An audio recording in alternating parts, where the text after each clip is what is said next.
The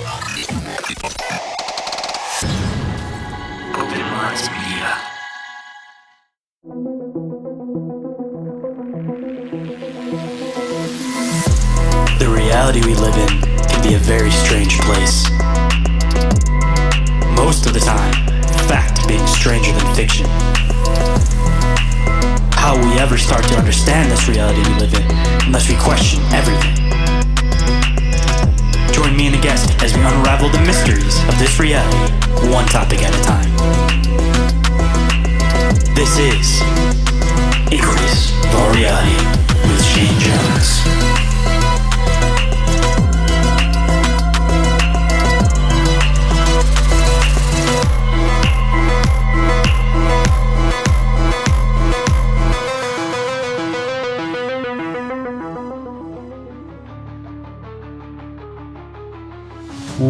What is up, Inquirers, and welcome to the expanse of deep open-minded conversation.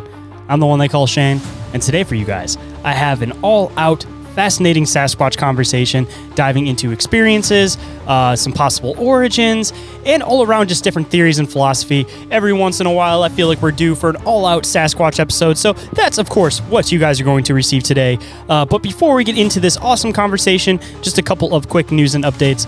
First and foremost, as far as stuff going on with the Patreon and the YouTube, what I'm going to be doing is leaving the lives up for a couple days, probably taking them off. I'm going to leave a couple scattered episodes up over there, but as far as the main focus for the video content, that's going to be shifted over to Patreon, like I said, besides a few scattered things. So hopefully with the intention with that, I want to try to build up the Patreon a little bit, get people interacting, build up a community and stuff over there. So hopefully it'll kind of steer people in that direction. So if you guys are catching the videos live on YouTube, you're still going to be able to access those live, be able to access them for a day or two after. But after that, majority of episodes video-wise will be moved on to the Patreon. And next piece of news and updates is that the next Bizarre Inquiries will be happening on August 7th. For anybody that caught the last one, we definitely appreciate it, and hopefully you guys will bounce into the next one. It's going to be happening at 7:15 Eastern Standard Time over there on the Open Minds Media YouTube channel. And if anybody has any questions, clips, articles, or anything that they would like to submit for that, make sure you guys get them to me beforehand. But if not, of course, we will give updates through the show and on social media as we get closer to that. And as an extension to that, if you guys haven't checked out my other show, Bizarre Encounters with Shayn Orin, highly recommend that you do if you guys enjoy this type of content as far as this show goes. As far as the format goes, it's a little bit different where we deep dive. We definitely have some guests on, but for the most part, it's us deep diving. Done a lot of interesting episodes over there recently, such as the Mystery Airship episode will be coming out this week. We recently did one on Spring Hill Jack, which turned out pretty good. So if you guys need another listen throughout your week to get you through your work week, don't forget to go and check out my other show, and I would definitely appreciate it. And just one last thing before we get into the show. If anyone is interested in being a guest on the show, sharing their experiences or encounters, or contacting me for any reason whatsoever, you guys can do so through email, which is inquiriesofourrealitypodcast@outlook.com, or you guys can get a hold of me through the hotline. You guys can text or call that 24/7. That number is 313-364-1551. And if you guys didn't happen to catch that, it is available down in the show notes. And every single thing that I mention and will mention throughout the show is all available on the link tree, which is also available down in that show description. And with that, let's get into the show.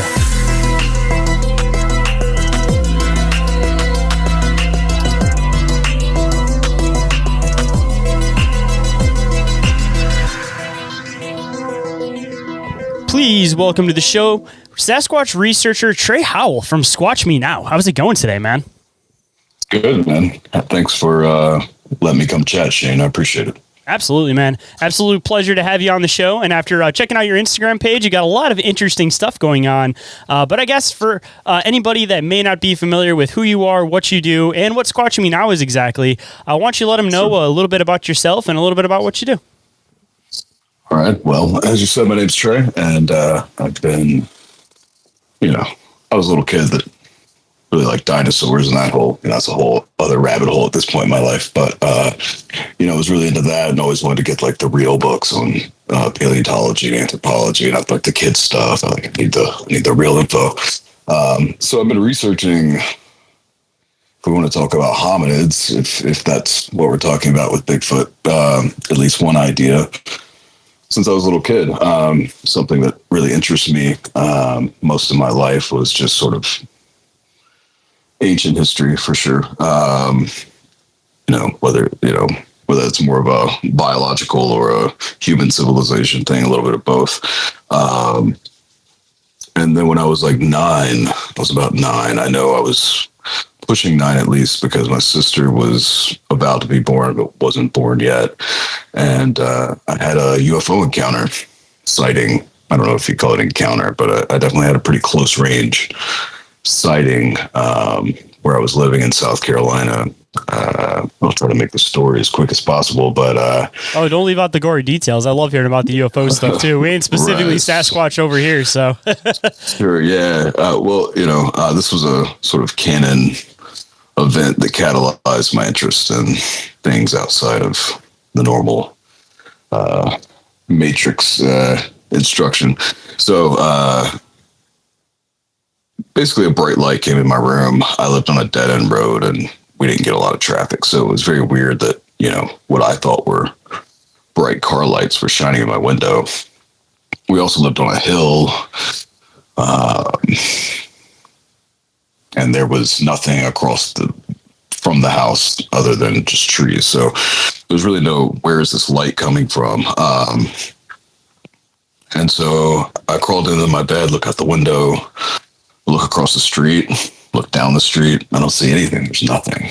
But as I'm looking directly across the street from me into that undeveloped property, I noticed that these, they're fairly young pine trees, but pretty tall. I mean, they're probably 30, 40 feet tall. Looked a little odd at the base, and I couldn't really tell what it was. It was like something just wasn't registering. So I started looking up these trees, and the trees, as I look up, are bending, and they're bending. As I get to the top, they're like completely fanned out. But it almost looks like a tree would look like bending in the wind, but it's not. It's not moving. It's just frozen, and they're fanned like fancy napkins at a buffet in a circle or something like that. They're just fanned out. So very, very odd at the tops. They're just kind of almost like if you put your plate on some tall grass or something like that, how it would react. So I keep following this site up, and as I do, I can kind of see this.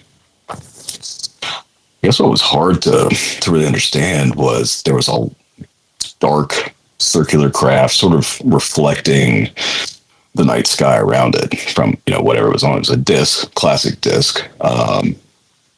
It has a hole on the bottom that's emitting a light, but the light, you can't see the light on the trees. Where the trees are bent, there's no light hitting those trees. It's really bright on the bottom of the object, but it's not affecting these physical objects below it. So that was another thing that sort of glitches your brain a little bit. And that's kind of the whole story. I just watched that for a minute or 2 or 3 hours. I don't know. It wasn't 3 hours, but I'm not sure how long I watched it, but I watched it until it just zipped away, just like a movie, like, warp speed, zip, it's gone kind of thing off to the left. And that was it. And, I run in, tell my parents who were watching TV.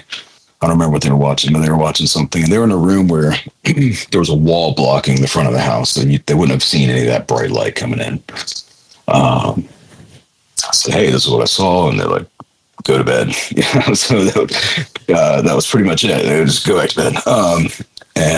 So I did, and sort of put it out of my head as much as I could, and then a few days later at church, I see a neighbor who lives at the end of the street. Like I said, there weren't a lot of people on the street. There was like this one guy, and he was a very stoic outdoorsman, no BS, no joking around kind of guy. Big beard. I called him King Richard because his name was Richard, and he looked like, had this like gray beard, kind of like a king you'd see in a old movie or something. And old and wise. Right. I ran into him. I said, King Richard, guess what I saw? And I told him, and he gets this, like, all the color leaves this guy's face. Again, this guy's no actor. He's very serious.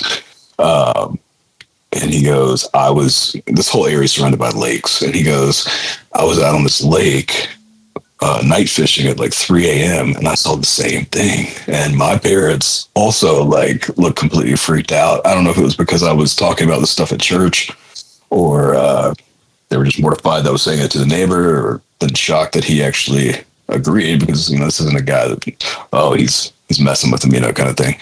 But anyway, that's the story. That's pretty much it. It was interesting that I had this sort of adult confirmation of what I saw from a guy that was a very serious and respected member of the community. And that's it. Now, interesting later link possibly to this, I don't know, was I was living in the Hudson Valley in 2015-ish. This might have actually been just visiting New York in like more like 2010, but sometime around there. I was at an outdoor event, just like a Oktoberfest type thing or something like that. And I had I have a whole lot of cameras, a big camera collection. I'm a photographer, filmmaker, and I had this old film camera, and I was just taking photos with this old film camera, and it was starting to get kind of dark. So I was, adjusting my settings for that and all this kind of thing. And, I took that film, tossed it in a canister, and didn't develop it for like 5 years. Finally got it developed. And when I did, I'm going, I scan them all in, and I'm going through the pictures in Photoshop. And there's this one random photo just of the sky. It's just the sky. I don't know if I was trying to photograph like the sort of gradient of the sunset or whatever it was, color gradient. But in that image, or if it was just a random click, but in that image, there's a thing that looks just like the same UFO. It's a big dark disc with a light on the bottom. And it's moving pretty fast because it's like half of it's like streaked.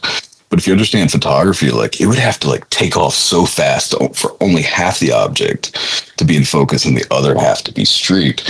Now it's streaking because I have my settings in a way to allow as much light in as possible, but that also creates more motion blur. Just a weird thing that I randomly found on some images much later in life, like 20 years later or something. I see this very similar object that I just randomly took a picture of off in the distance. Anyway, that was the event that got me into, okay, what's beyond sort of the scientific norm and the basic programming that we get, sort of tweaks your brain a little bit in a different way.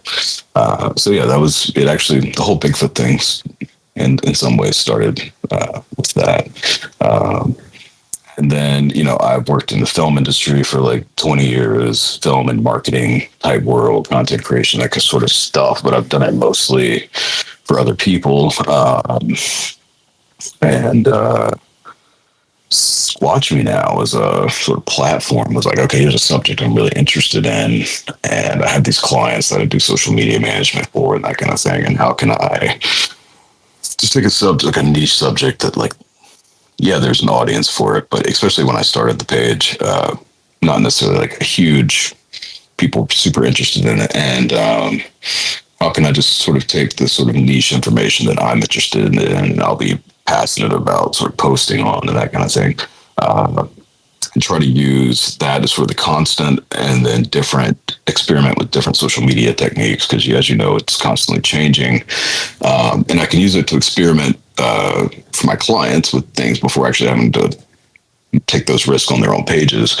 And I can also, just build my own platform around a subject I'm really interested in and passionate about. And one that I think is really important, because at the end of the day, I think it's really, the whole Bigfoot subject is really about our origins, where we come from and what we, in some ways, are, I think, supposed to be, or we're supposed to be more like. And that's not necessarily saying that I think these, whatever was the phenomenon is composed of, was Harry and the Hendersons sort of vegan forest friends. Hold on tight, guys. We'll be right back after this brief commercial break.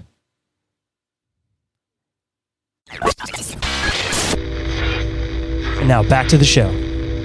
But certainly, I think it's very important when it comes to where we come from in terms of relic hominids. For me, like anything that it would be under the sort of greater umbrella or spectrum of Bigfoot is a hominid of some kind. Now, but I think there's other. I say that, in the same time, it's like, while I say that, I think there's lots of different sort of reasons we're having these encounters that don't necessarily fall into a linear. These are relic hominids. These are hominids that are just hanging out. I think that's part of it, but I think there's obviously a huge scope to this subject matter. So what I try to post about, and what I'm currently working on, a docu-series called Masters of the Hunt. What we're trying to get at is the broad spectrum of the subject. I think I always say you got to think bigger about Bigfoot. Bigfoot is like, it's a huge thing. Like anything in my mind that sort of fits into relic hominids and what that is and what that means,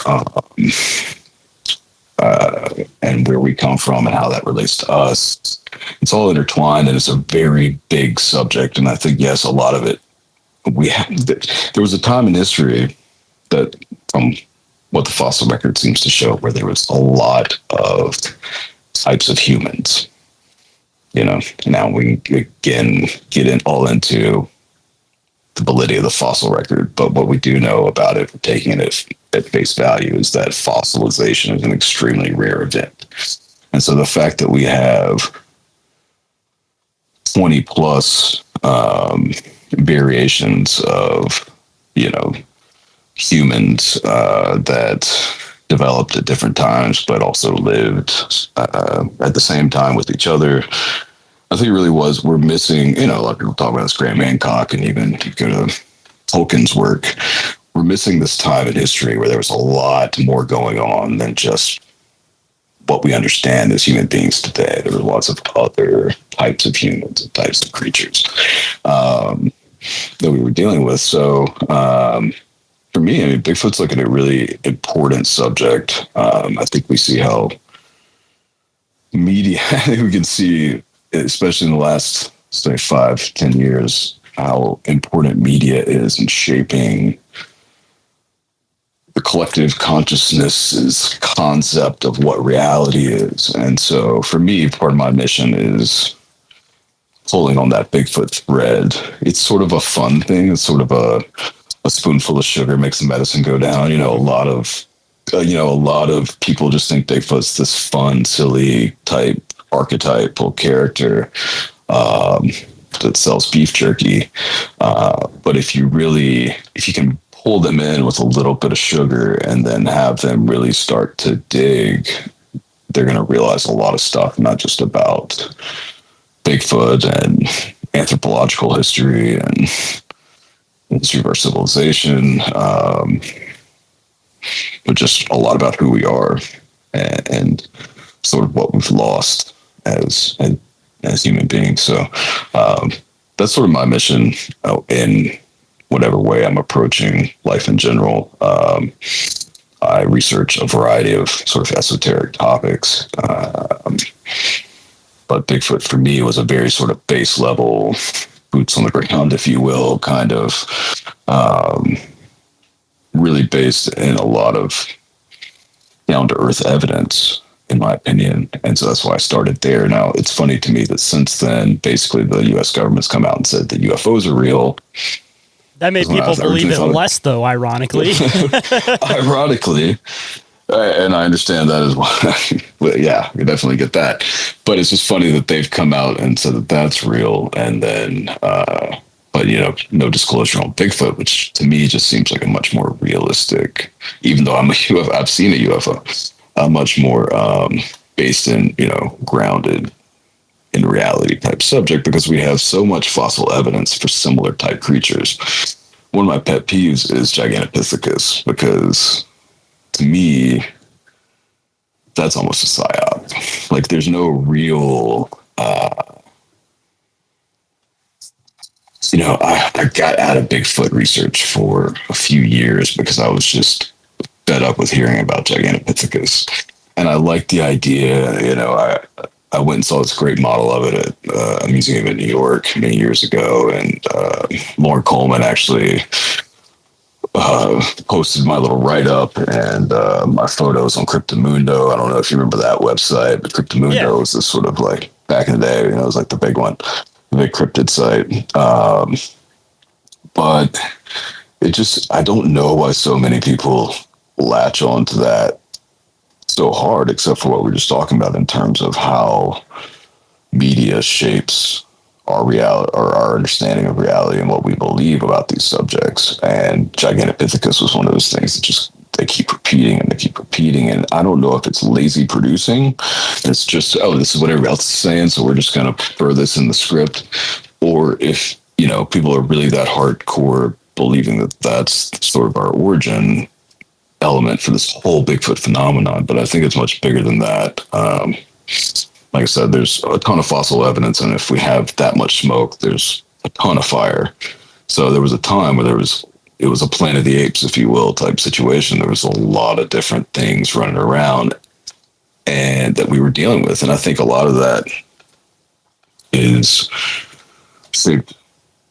obviously shaped how we are today, just from the interbreeding aspect and the, adapting to that element in our environment. Neanderthals alone, we have evidence of interbreeding, cannibalization of humans, all these types of things. That's a pretty intense thing to encounter. And if you're familiar with the uncanny valley subject, theory, hypothesis, whatever, which basically there was this Japanese scientist in the 70s that was testing robotics. And he was trying to make robots that people would like to interact with. And so he judged their basically psychological reaction to different types of robots. And when you got the R2D2 tin can thing, they loved that. But as you got closer to what looked very much like a human face,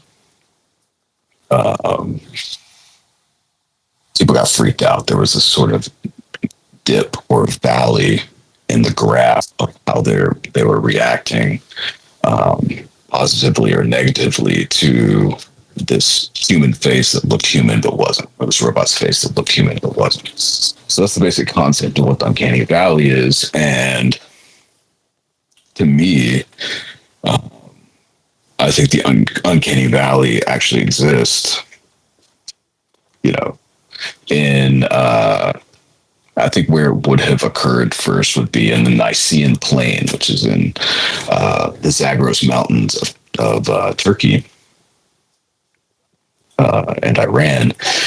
And that's where we met Neanderthals and probably a lot of other hominids that had already left Africa. So as we're leaving Africa, if we're going to go with that of Africa theory, we're coming out of there and we hit those Zagros Mountains and we start encountering whatever they looked like. We don't even know, really. If we're being honest, we don't know what Neanderthals look like. You usually get an image of a Neanderthal as this, pot-bellied guy with a big nose and, just kind of looks like a human, just kind of ugly. But Geico caveman looking guys. Right. We don't know that though. We don't have any real data to show us what these fossils looked like fleshed out.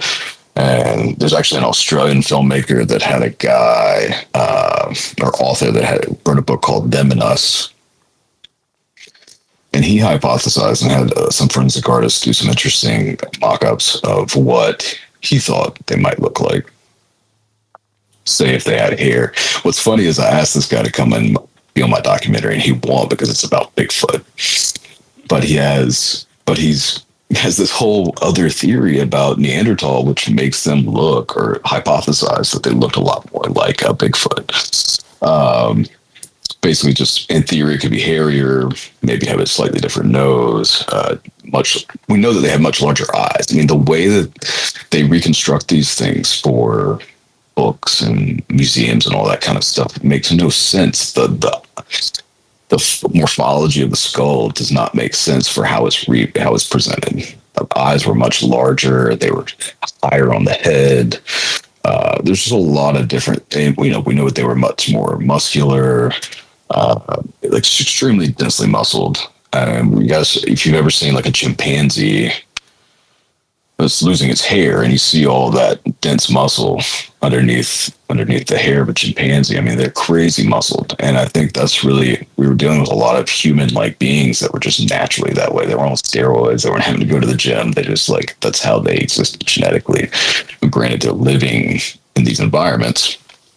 But yeah, it's I think we encountered some very formidable, physically at least, formidable human-like creatures in the Zagros Mountains when we were leaving Africa.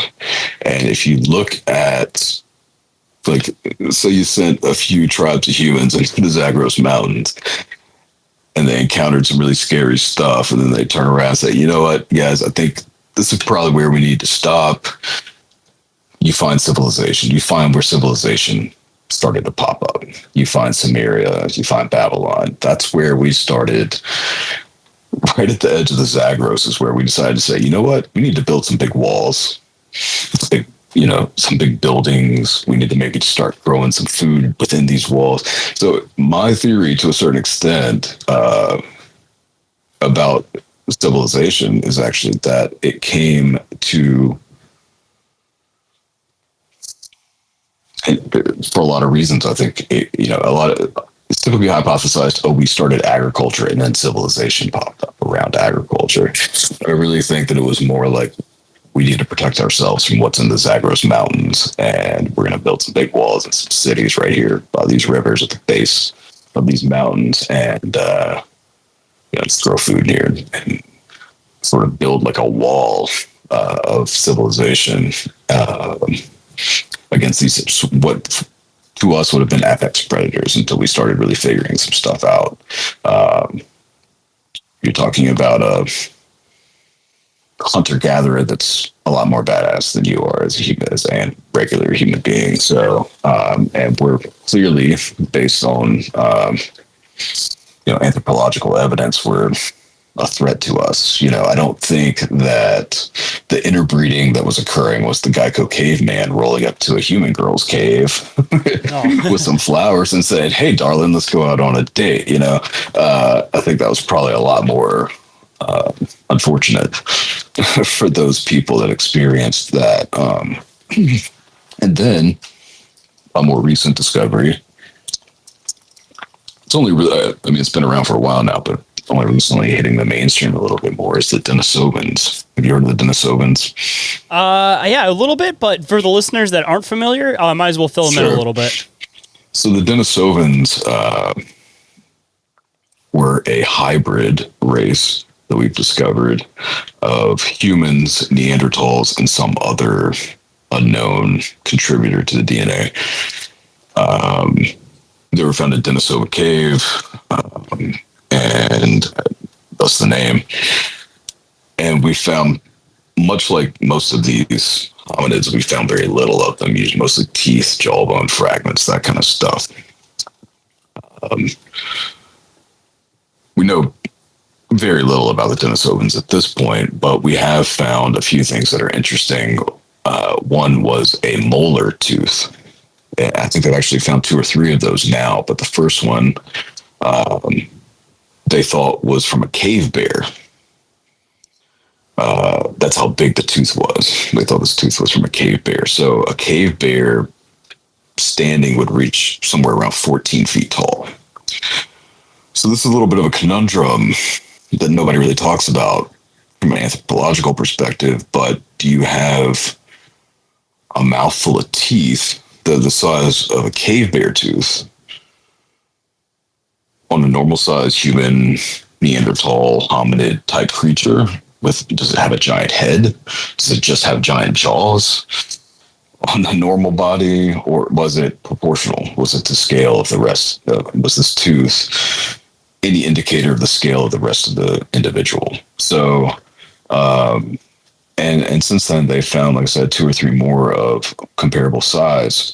So it's just an interesting question in terms of, since we have so little of these Denisovans,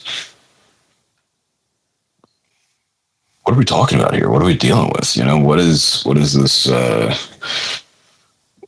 What did that look like? And I mean, it's certainly for me, going back to Gigantopithecus, a Denisovan makes a lot more sense when we start talking about Bigfoot and giants and these kinds of things in terms of what the ancient race we may have been dealing with based on that evidence.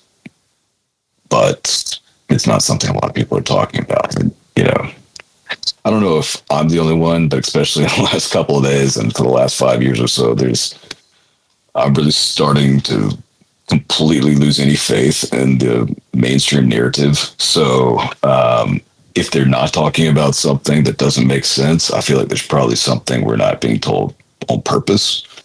But the Denisovan tooth is a real head scratcher, and it would line us up for some significant evidence of ancient giants, whether those were all looked more humanoid or looked like a hairy Bigfoot. I mean, a Bigfoot is really just looks like a giant with hair, right? I mean, it's really just, and usually even that hair is described as when the sun's hitting it, it's pretty thin.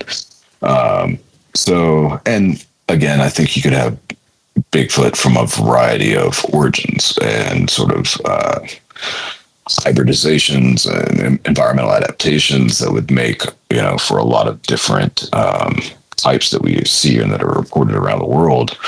But I think the discovery of a Denisovan, if it is in fact a giant hominid, would really sort of set us up for sort of, here's some scientific precedent that something like this existed, and we go from there. Something interesting about the Denisovans is that they were apparently able to have some machining, or they found some jewelry.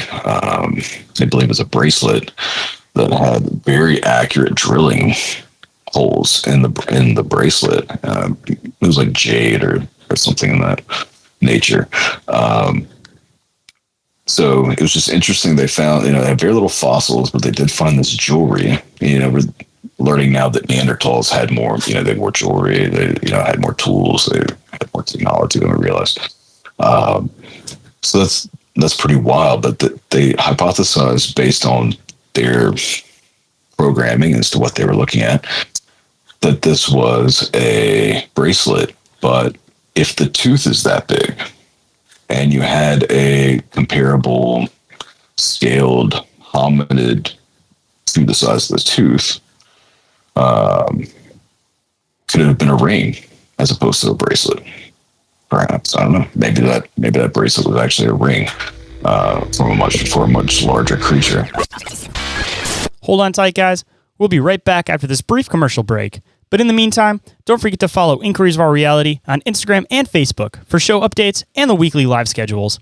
And don't forget to check out Open Minds Media on YouTube and TikTok, and tap that bell icon while you're there to get notified anytime we happen to go live. And if you'd like to join the discussion with like-minded individuals, become a member of the OMM Discord community today. All of those links are available off the link tree in the show description. And now back to the show. Something we're looking at in Masters of the Hunt, the first episode is called The Giants from the West. And, it's wild. You see these stories all over the world. And I've lived all over the place. I'm in LA, New York, Montana, out of the country. But I'm from the South, and I live in the South now. I live right at the base of the Blue Ridge Mountains. And so I said, I'm just going to start where I am and see what's the lore here. And it's amazing what you find if you really dig into the history. It's everywhere. It just, you would think in the Carolinas, like how much giant lore could there possibly be? But what we actually found was that we just shot these really epic story reconstructions of these legends. But there's one story called The Legend of Sulkalu, and it's a Cherokee story. He's sometimes called Judaculla. Now, Judaculla is sort of an anglicized version of the Cherokee word Sulkaloo.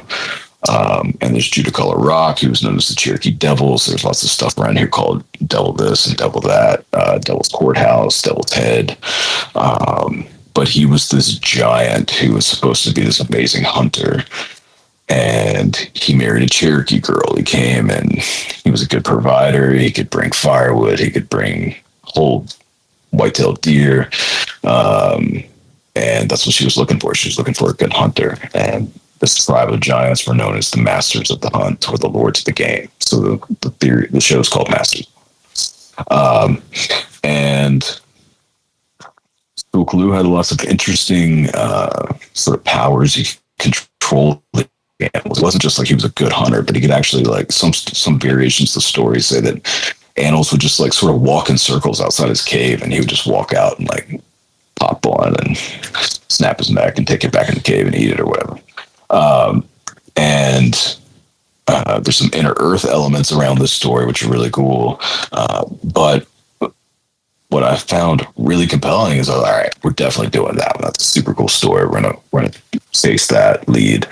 The next story I found about a giant was 19 miles away in North Carolina. It's called Hootenanny and Boojum, or Boojum and Hootenanny. And if you're from the South, or you've ever heard any sort of like about a hoedown or anything like that, it's usually like a hootenanny is like a hoedown. It's like a big, wild, loud party where people are hooping and hollering, right? Well, it's called a hootenanny because Annie was this girl who fell in love with the Boojum, and she would walk through the woods, obsessed with the Boojum, hooping and hollering, or whooping, perhaps, for the Boojum, who was known to make those same kind of noises. And the Boojum was this big, hairy giant that lived in the mountains and liked the ladies and would, spy on them when they would go to take their baths or whatever. They would go and bathe in the creeks. And this is what's crazy about this: 19 miles away, but it's also like 900 years apart. This is from like the Irish settlers in the Depression era that the story emerged from. So, it's just two stories in very close proximity that are about something that sounds like a Bigfoot that ends up, basically Annie ended up leaving and running off and living with the Boojum. So let's say two Bigfoot married women. Now, if you look at the Bigfoot DNA study, that, highly debated, but it says that what they got was something with a human mother and an unknown hominid father. And right here in North Carolina, we have two of those. Some of the most ancient stories in the area, or oldest stories in the area, are about two women that ran off with a Bigfoot type thing, or a giant, or a hairy giant, whatever you want to call it. Not to mention all the native women getting snatched up too for assumably probably breeding purposes on top of that. Oh, absolutely. That goes back to the whole, we already have this in our history. We have DNA evidence of hominids snatching human women and mating with them. We have it. It's there. So it's like, for me, that's why Bigfoot was so grounded in reality. But yeah, we have that all over the place. It's interesting that here it's more of a love story. I don't know, you don't know what the sort of cultural impact of these storytelling is. Like, did they tell it that way because they wanted to sort of sugarcoat it, sort of put a rose-colored tint on these stories, and did he just grab them? But another interesting thing when it comes to taking women that I've thought about while making this production and addressing the documentary is telepathy, mind speak. So in the Bigfoot world, we have the concept of mind speak, which is Bigfoot telepathy. And I have more people send me stories where they're like, listen, I want to tell you my Bigfoot story, but don't tell anybody about the mind speak part. Like, I don't want to tell that part because it's weird. People probably like discredit my whole story just because I told you. But I heard something say in my head in somebody else's voice, get out of here, like before the tree fell and I saw the Bigfoot or whatever it was. But what's interesting on the telepathy element of this Sulkaloo story in the Cherokee lore is that Sulkaloo, there's many times where it says now wherever Sulkaloo was, he could hear their thoughts. There's actually one point where like the girl's mom, she's still living with her mom. She hasn't gone to live with Sulkaloo yet. She's living with her mom. And the mom's complaining about how he brought some firewood, but it was just like a whole tree and he didn't break it down for him. And they had to break it down themselves. And that was one of the times where they're like, wherever he was, Sulkaloo could hear their thoughts. And he got mad. And he came, just took the whole tree away and didn't bring him any firewood anymore. So, and then there's another time where the brother comes to try to retrieve his sister from Sulkaloo's inner earth lair. And Sulkaloo never shows himself, but they said that they could hear him speak from the air, whatever that means, it's like telepathy. So if we're dealing with telepathy, if this creature has, and adding in him being able to control the animals. I mean, just to throw it in there too, I talked to a few people, including my grandma who actually used Cherokee also. They mentioned this whole thing that there's this like trade-off ritual that you could do with these things where you'd like lure them in by singing a certain song and then you'd sing another song to show acceptance with them. And then you'd have this interaction where you'd like touch fingers and they would give you like knowledge of, where to grow things the following year, what's going to happen with nature the following year. So there's even Cherokee tales connecting with giving like knowledge for upcoming events using telepathy. Right. So my question was Sulkaloo controlling the girl's mind? Because he didn't want anybody else to see him. He was like, if anybody else sees me, they'll be horrified. And like one time his mom or her mom walks into the summer house, which was a Cherokee structure that they used in the summertime, and sees him and freaks out and runs away screaming. So could he only control one human mind at a time? Was there like a bandwidth limit to his telepathy and mind control ability? And is that what was going on? If that was what was going on with the Sulkaloo creature, was that also why Hootenanny got crazy and obsessed with Sulkaloo? But it's interesting. I heard Dave Paulides talked about some sort of famous early 1900s explorer who I don't know if it was Mount Shasta, but it was somewhere like that. And he goes in a cave and he meets what he calls the old man or the old hairy man or something like that. And it was kind of the same thing. Like he touched their fingers and there was like static electricity or something. And then all this telepathy occurred. But yeah, there's a lot more telepathy. So when we get to the whole telepathy mind speak aspect of that, then we go back and look at, well, first of all, U.S. government and Russia both declassified successful experiments in human telepathy, right? So if you have these hominids that we know Neanderthals and Denisovans had much larger brains than we do now. They're like, well, the brains work differently. But I see new studies all the time that say, actually they may have been smarter than us in some ways, this, that, and the other. They had more brain mass and they just used it differently. So if they could use it differently, and let's say you're dealing with hunters or whatever it might be, from an evolutionary perspective, it would certainly seem like that would be sort of a natural thing to develop, to be able to speak as a predator, to be able to speak to your fellow predators without having to speak, without having to make noise. That would seem like a natural evolutionary adaptation for me. It almost kind of seems like, the whole idea of telepathy might have actually been one of those like more natural things that we kind of strayed away from because, talking about even like old religious stories, the whole Tower of Babel and everybody being able to speak the same language, and all of a sudden everybody wasn't. I kind of wonder if that's something kind of between the lines that it was a matter of, even with animals, like everything kind of has a somewhat natural ability for telepathy. But as humans, as we kind of started to congregate and live in big groups, we broke away from that ability because when you have so many people around you and you have that ability, it becomes overwhelming and too much. So it seems like with a lot of our senses, we get to a point where we basically will just block it off and stop using it. So yeah, I'm wondering if we naturally had this telepathic ability for a while, and then once we started living in cities, we kind of started straying away from it because it was just too much all at once. And these Sasquatch beings, if they are some type of side tangent of, humans, for example, which even diving into what you were saying earlier, like the whole native perspective about them being the lost tribe or like this other group of human type things, like it doesn't seem like it would be far off that, they would kind of just side tangent and develop over here and still have these abilities because they're not living in the big groups. And when you're using telepathy and you're living in a tribe of, 5 to 10, it's a lot easier to handle and not be overwhelmed by it. What spurs evolution is adversity, right? So adaptation to adversity. So we have my whole sort of hypothesis on humanity is that we've crutched on civilization, and it has hindered our evolution to a point where we're having to supplement it now. Now people are going to have to sell their souls to transhumanism to get telepathy. If they do it through Elon Musk's brain chip or something, or the Kia version that eventually comes out or whatever.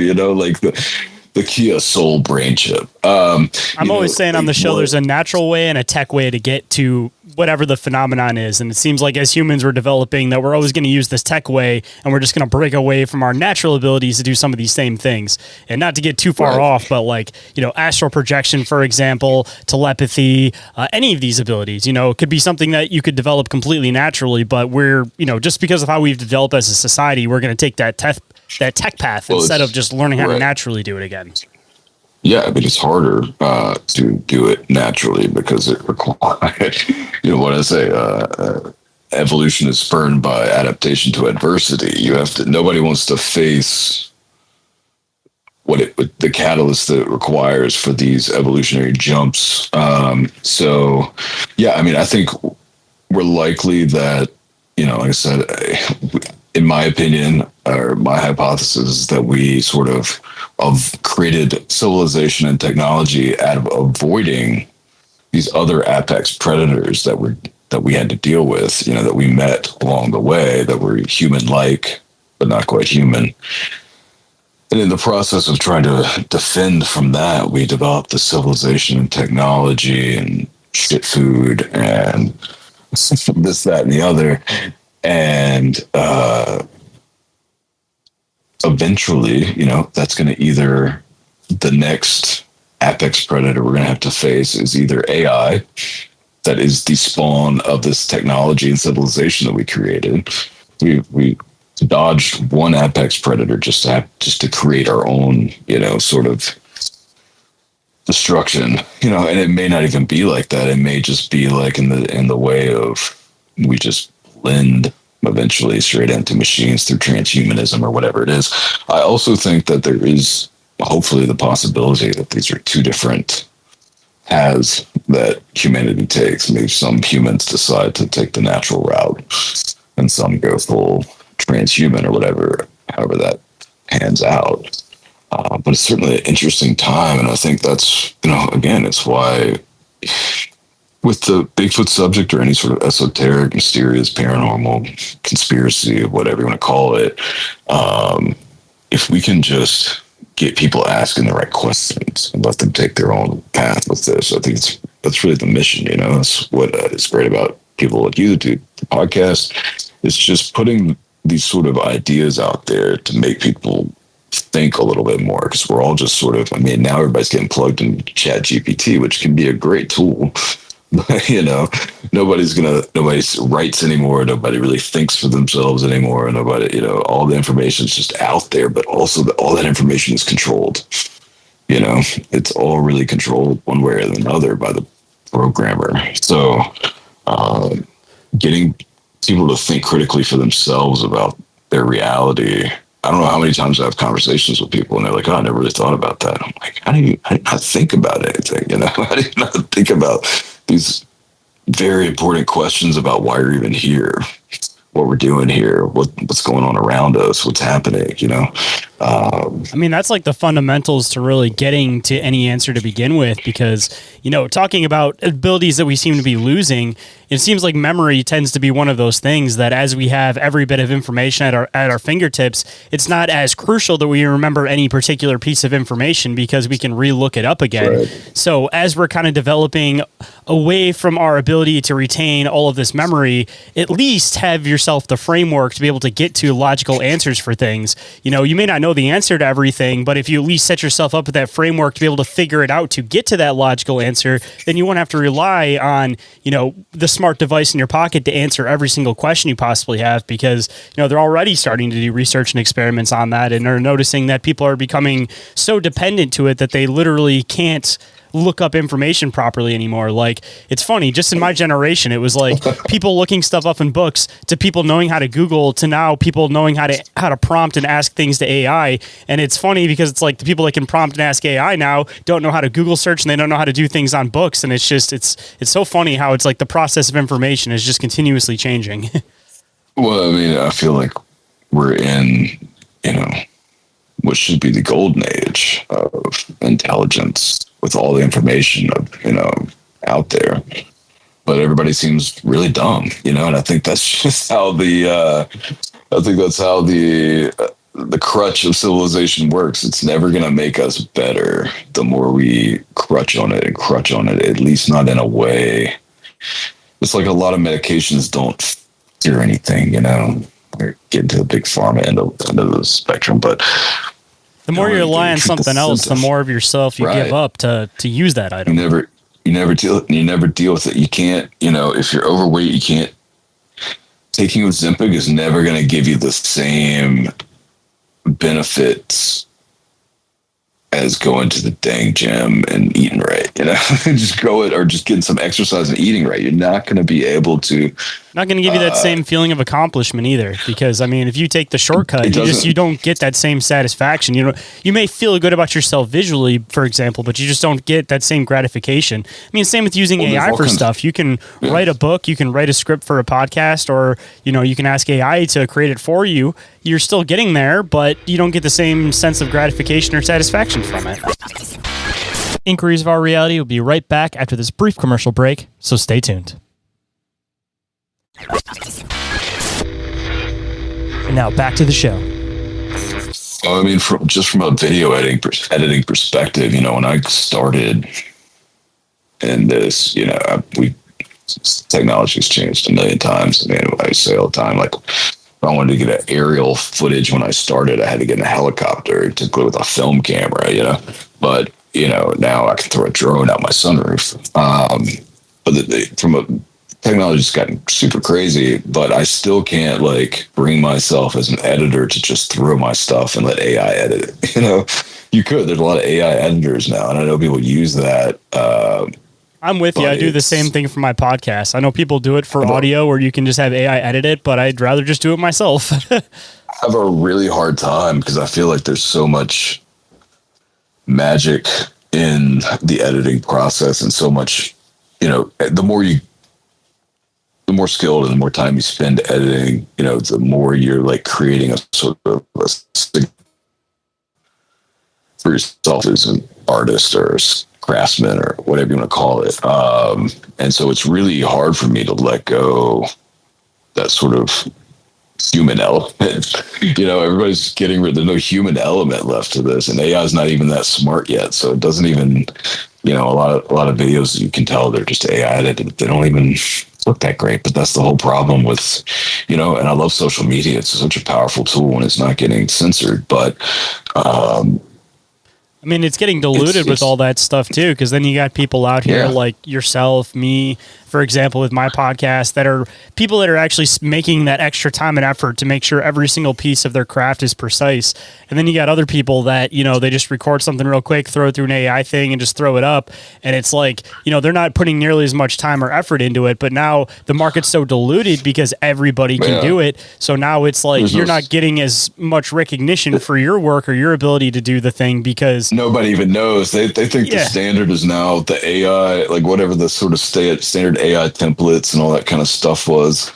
I remember people who had I got this template for my logo, and I used to make like animated logos for people. I don't want to do it anymore because everybody uses some crap program to do it, but they all look the same. There's no substance. There's no like real thought. There's no craft. There's no, and I know, all the artists, I'm sure, I'm not a visual artist, like in that sense of like someone who draws and paints and all that kind of thing. But, I totally understand where they're coming from, but I don't know what to do about it really. I'm making this like film series, and it's like, I should be putting out, 22-minute videos a week that have no substance, no real importance, and don't really do anything, and don't really connect any dots. Problem is that these big subjects are so big. I don't really know how you. It's turned into quantity over quality, honestly, as unfortunate as it is. I mean, same with a lot of like the Squatch stuff or researchers or crypto, any of this research, to be honest with you. It's like, rather than people having a page where they post some type of detrimental information once a week, everybody would rather follow the page where it's like, here's a quick little brush up on this cryptid for 30 seconds, and they keep recapping the same ones, but they're posting every single day, so it keeps people interested. It's like that goldfish mentality, back in the day, even information, you could do like a presentation and have some major punchline, and that gets somebody going for the next month to keep researching what they're doing. Now we've gotten to a point where it's like you're receiving so much information that it all starts to kind of blend together, and it doesn't seem like anybody has that like, oh my God, that was a fascinating piece of information anymore. It's just there's so much in people's face all the time. There's AI that's just making straight up videos about nonsense subjects that aren't even true. Oh my God! If I see another one of those videos that's like fake history facts, did you know that the Squid Game was based on something that actually happened in Korea, or the Minions were based on these minor children? It's like, dude, it drives me crazy, dude. That it's just all these fake history videos connecting with media, and people just eat that shit up because they want there to be some type of truth or validity to any of their favorite fictional movies or TV shows. Right. And the boomers don't know. They don't know what the heck's going on. They think all the AI, wow, that's really real. And then like the younger kids are kind of like, just so they don't even know anything. They just don't believe anything anymore. They're just like, yeah, they've just given up on the mysteries of the universe. So, it's tough. It's tough to figure out how to. So that's what But and I'm sitting here making this documentary series, going like, what am I doing? Like, these kids don't have the attention span to watch it, to put all these pieces together. Are they even gonna? So it's about trying to create an editing style that is non-linear and fast paced enough to keep people's attention now through an hour of exposition. I think it's more of like a niche at this point, because Sasquatch, for example, and considering we're talking about AI, if you have the ultimate piece of Sasquatch photography, you have the ultimate video of Sasquatch, like it's recorded with an old camera, like there's no doubt, like this is the real thing. People that are in the community are going to look at all these details and they're going to believe it. They're going to follow with it. They're going to, say, all right, we actually got something here. But on the other side, the people that aren't really into the topic anyways, they're going to use every piece of whatever they can to say, oh, that's not real. That's not real anyways. You could show them the original, the original copy of the picture and they still probably wouldn't believe it. So it's kind of gotten to a point now where it's like, if people are interested, they're interested. Like, I don't think that you're ever going to be able to find that groundbreaking piece of information that's going to like break the news to everybody. Like, we've moved into an age now where it's like, you really can't believe anything you see, hear, feel, anything anymore. So, the people that are going to believe it are going to believe it. And the people that aren't are always going to look for a reason not to. Yeah, so stuff we're looking at in the documentary. So it is like various elements. History is part of it. Sort of current, who are the sort of featuring, profiling current field researchers, doing our own sort of field work, and then a big part of it for me as a photographer and filmmaker for as long as I have is people don't understand photography. People do not understand how photography works. One of the most common comments on my page is, why don't we have a clear shot of a Bigfoot when everybody has an iPhone in their pocket? And that's not how photography works. So this camera, that's got a 200 millimeter lens on it. That's not that. That's sort of like, it's a pretty long lens, but that's not like that's not what, if I'm out like for Nat Geo buried in some snow trying to get a shot of an Arctic fox, I'm probably going to have a 600 millimeter lens. So 400 more millimeter lens than this. And that's what you really need for photographing. People expect like Nat Geo footage of a Bigfoot. That's really hard because Nat Geo for that Arctic fox dumped 50 grand worth of equipment on that guy and paid for him to go sit in the snow for like 10 years or something to get that one shot of the Arctic fox. So who's doing that for Bigfoot, right? Everybody's out there with a GoPro, which I love a GoPro or those types of action cameras. They're great tools, but that's not the proper equipment for elusive nature photography. Like that's not to mention if he's intelligent by any means, unlike the Arctic fox concept, typically you have this like ghillie suit blanket looking thing that you're hiding underneath and you're waiting for him to walk up. If you're dealing with a Sasquatch and you're in his backyard, if he sees this random shrub that wasn't there before, he's going to be like, all right, something's off here. Like the same same concept. If he didn't already hear you, smell you, read your mind already, it's like, yeah, I mean, it's I think they only really show themselves when they're trying to distract you from something else, probably the rest of the pod or whatever you want to call a group of Sasquatch moving around, or children or whatever moving around somewhere else in the area. I think that's why Patty showed herself. I think the only other time I've got a few stories of, we've heard a lot of stories of them crossing roads and stuff, but if you tap into your pattern recognition and I know a lot of the stories I've gotten specifically from people witnesses I've interviewed about seeing them cross a road.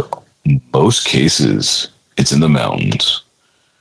There is a hill coming down, an embankment hill coming down one side, and a ditch going down the other side.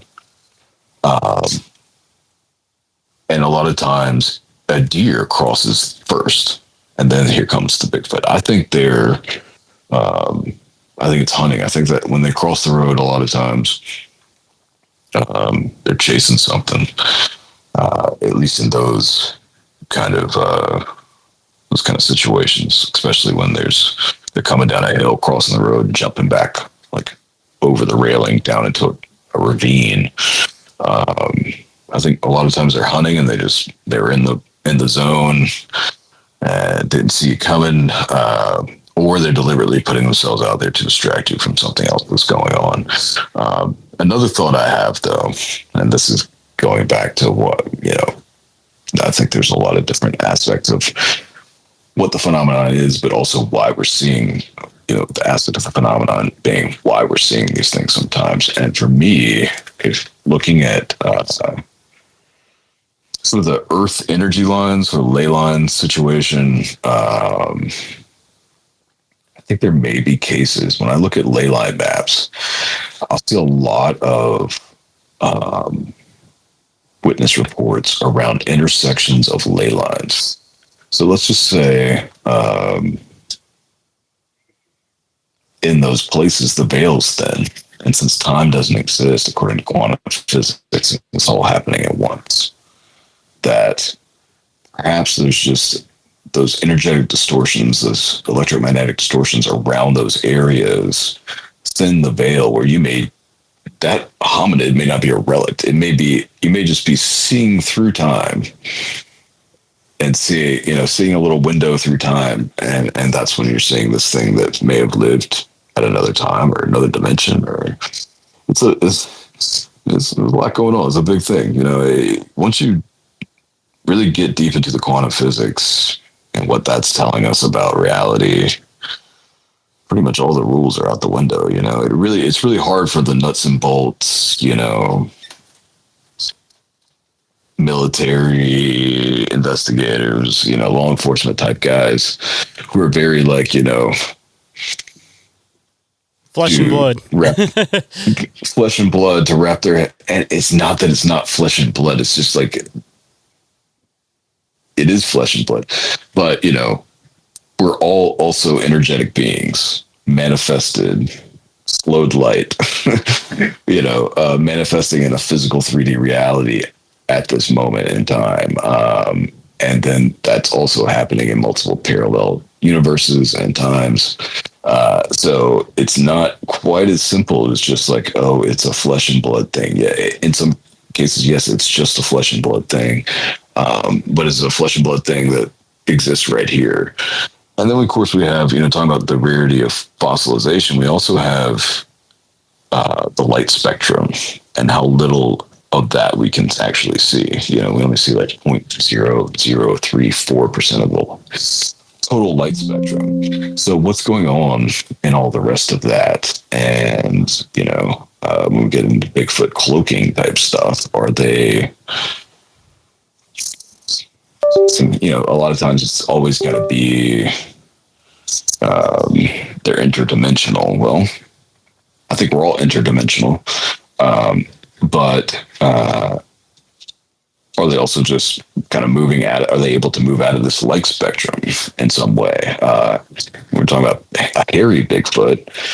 Hairs are connected directly to the nervous system, which is why they stand up when you have like a little, that little chill up your spine or whatever. That's electrical signals passing up your spine, and then your hairs are basically like antenna for that. So, are they able to send some sort of electrical signals talking about different brain evolution and nervous system and all that kind of stuff, evolutionary adaptations? Are they able to, when we talk about the predator type ones, are they sending something to their body hair that like, sort of like optical camouflage? It's like creating like some sort of either reflective surface. It's because we know the Bigfoot hair morphology is weird. There's no medulla, right? So what's going on is that center section where the medulla would be some sort of center for conductivity that somehow affects the material that the hair is made out of, and creates some sort of optical camouflage. Is part of that changing the light spectrum that hair is visible in? I mean, there's all kinds of things, but that's what those are the kind of things I want to dig into, is how do we create a scientific precedent for the supernatural? How do we create these sort of like, why is this way? And it's not just woo or flesh and blood. How do we bring the two together? Why can't, I think it was the Arthur C. Clarke quote, something along the lines of magic is just science we don't understand yet. And I think a lot of that, especially once I really got deep into quantum physics, probably 15 years ago, was, and that really explains, the stuff really explains in some ways. It's very broad, it's very obtuse, but it gives us some room to run with possibility.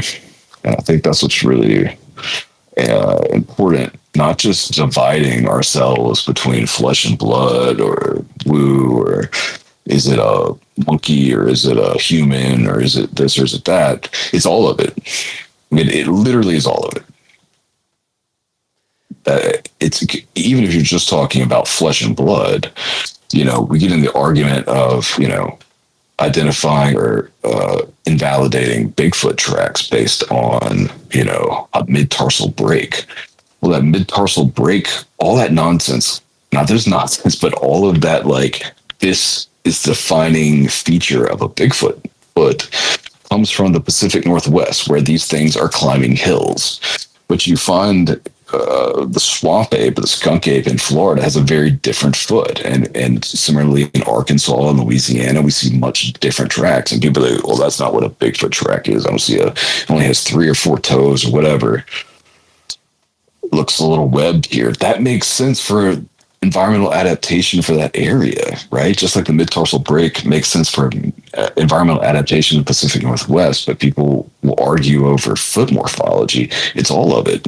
It's all of it, because these things are different in different places, just like we're different in different places. We get in like woo, glowing eyes is like considered a woo thing. Well, how can we potentially create some sort of hypothesis that, I mean, the whole point is to test it, right? To come up with ideas how this could work and then test it. That's however we can maybe try to figure out how to test that. Now I can't afford. So I'm making the documentary to hopefully be able to afford to sort of explore all this stuff. Don't go anywhere, guys. We'll be right back with that deep conversation you crave. But just a quick reminder, if you might be interested in snagging some gear for this show, Bizarre Encounters, or any of your favorite creatures or topics, hop on over to the Open Minds Media merch store for a wide range of designs with new drops regularly, and t-shirts for the low price of $15.68 plus shipping. Check out the link to the store down in the show description.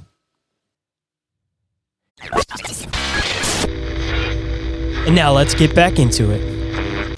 I can't necessarily do it all right off the bat, but like, okay, so eye shine is obviously we've seen in nature, but a lot of people say that they glow.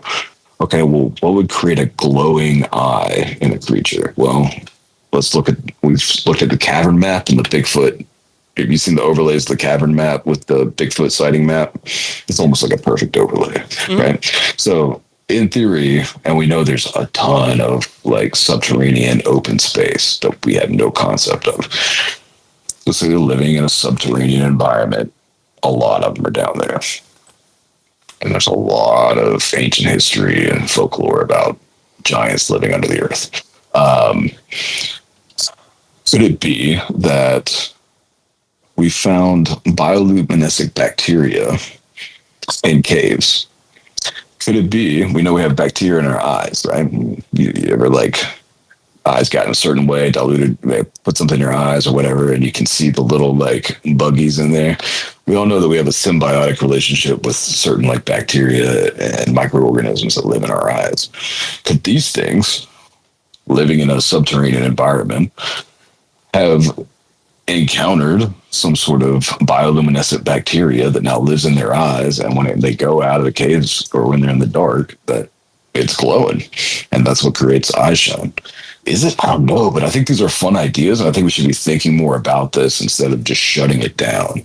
I originally got in the film industry from an acting career. I actually was on a $200 million movie for like 3 months, and then I got to spend all this time with these great Oscar-winning sort of different department heads, and I really fell in love with behind the actual creation of the universe rather than just being lens meat. But you know,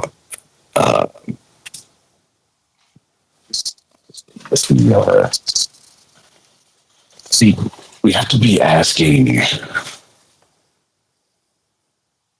you know, be more improvisational. In improv, you have to sort of go with what the other person is saying and say, hey, yeah, let's take that to this next place and this place, but you never say no. I don't know if you ever saw The Office, but Michael Scott goes to improv class and he's just shooting everybody. He's just shutting down the scene, whereas in improv, you're supposed to keep taking it. So when we go, he's like, I've got a guy, and he just starts shooting. And so every time somebody tries to say something, bang, you're dead. And I feel like the Bigfoot community gets a lot like that. It's like any kind of idea or trying to come up with, you know, trying to talk about anything, or a witness brings this thing that's outside of the normal paradigm.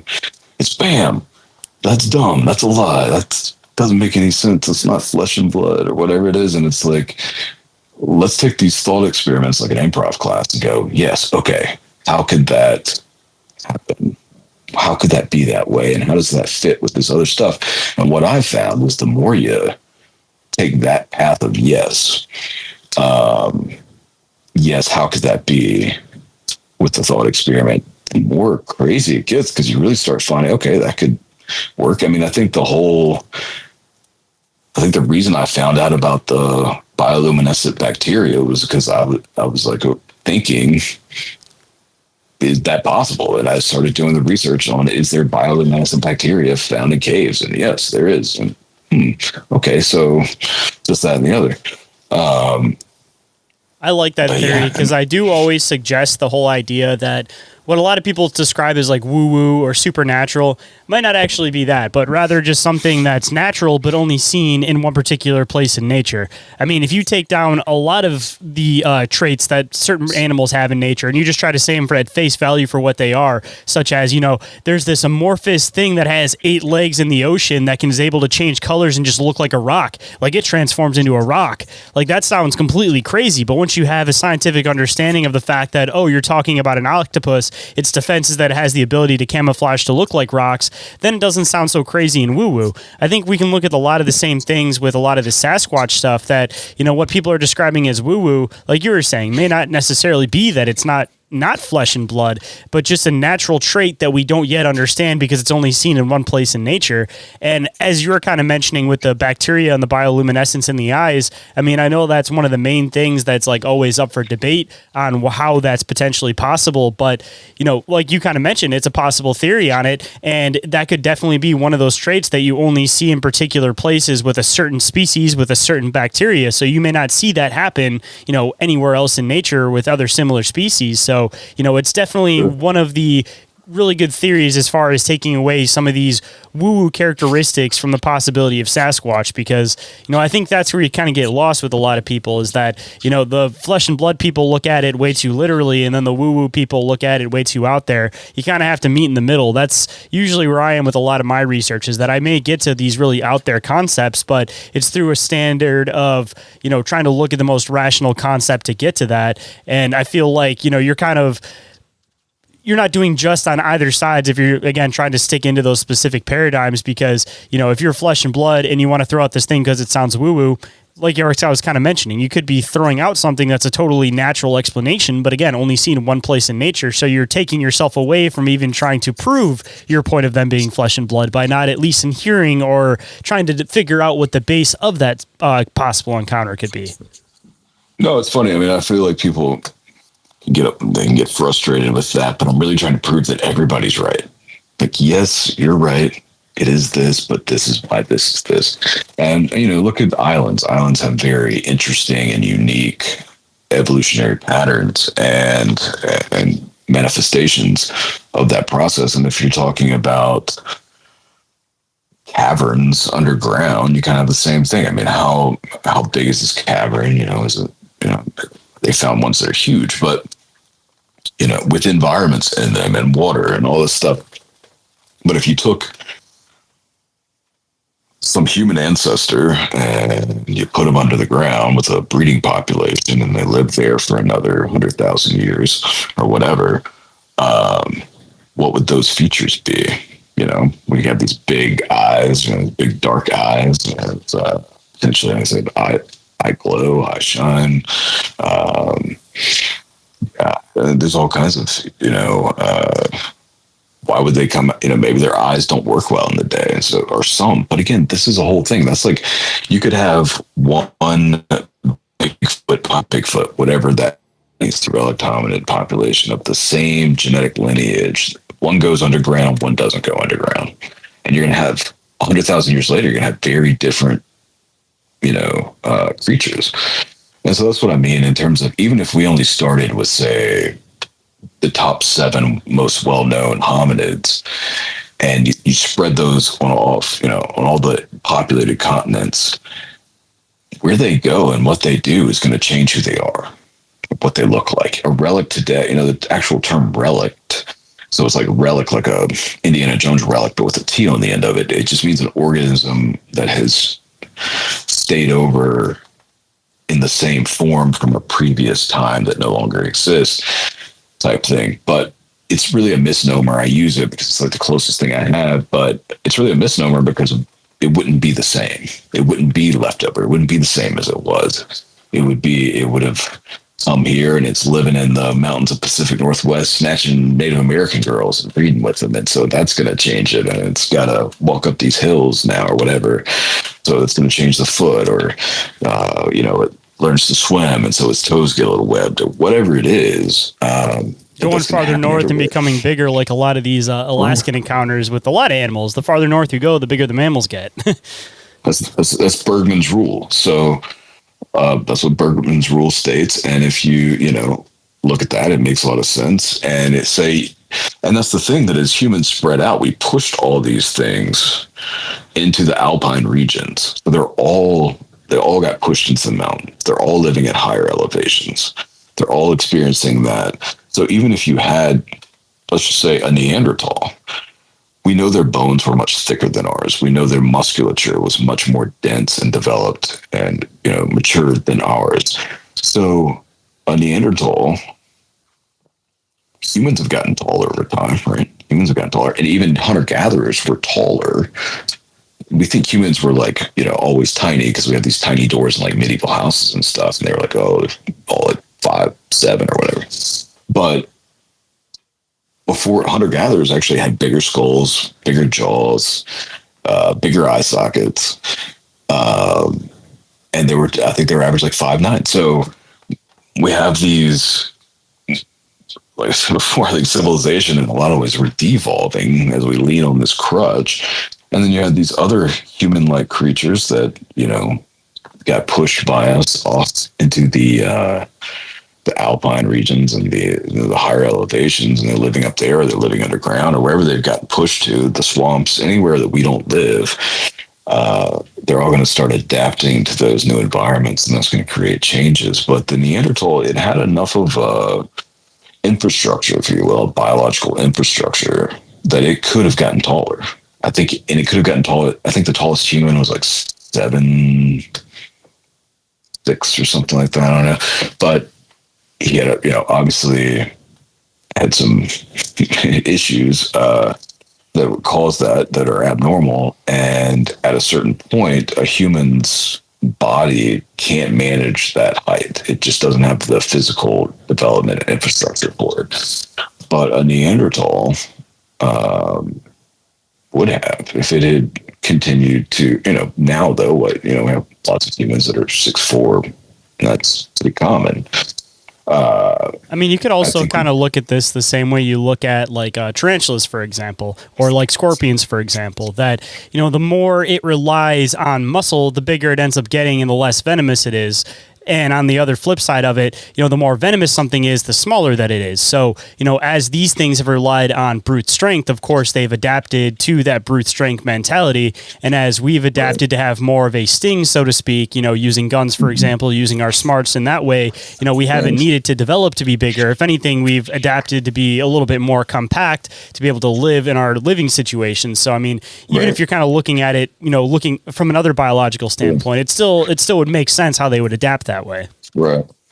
Yeah. And I mean, a lot of debate these days on about diet and all this kind of stuff, but I'm just saying, if you have something that's adapted in that way, and to have that size body, you're going to have to be consuming a ton of protein. It's probably going to be animal based. Let's just say they're eating a bunch of salmon and just meat all day. That's good for the brain.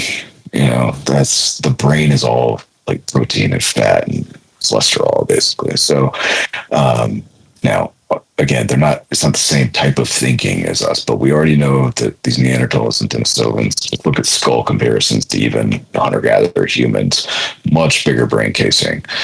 Now they're just pumping it full of like protein and fat and omega-3s all day. And we've seen recent studies that talk about the benefits of exercise on brain health and brain development, brain function. Not to mention eating what they need and not being gluttonous like how normal people are. Because we always try to look at viewing our perspective of what we eat and how could Sasquatch live out there being bigger, eating in comparison to what we eat. But, we just sit around and we eat for the sake of entertainment or just for fun or because we're bored.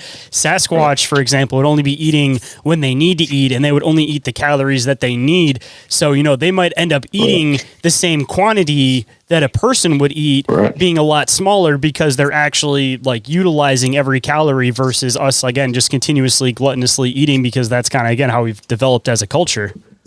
Well, metabolic health is a huge problem in this country, and it's what leads to Alzheimer's and all these sort of cognitive impairments that we're seeing is diet and lack of, because, if you're consuming all that sugar your body can't use it, especially if you're not active. Like the more muscle mass you have what's called a deeper metabolic sink to absorb that sugar into the muscles and be used for energy,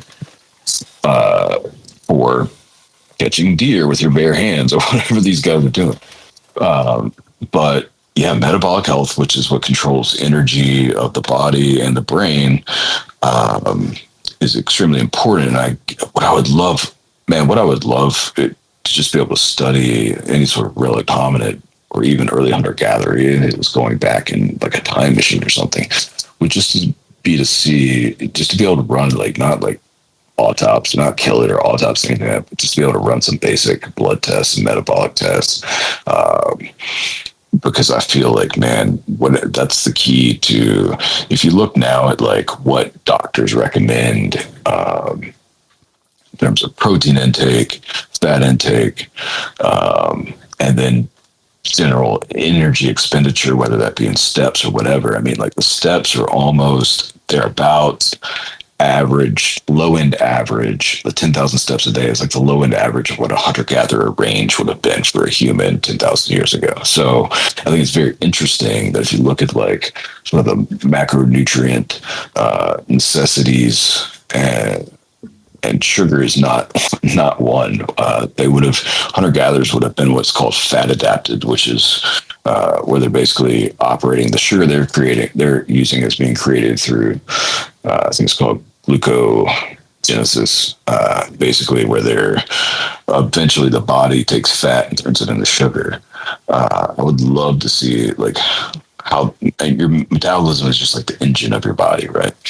So I'd be very interested to see on, I would love to know how those run, and just being able to get a modern relic version of that still exists today and be able to like run some like a blood panel would be super interesting. Hold that thought. We'll be right back after this brief commercial break. And now back to that deep conversation you crave.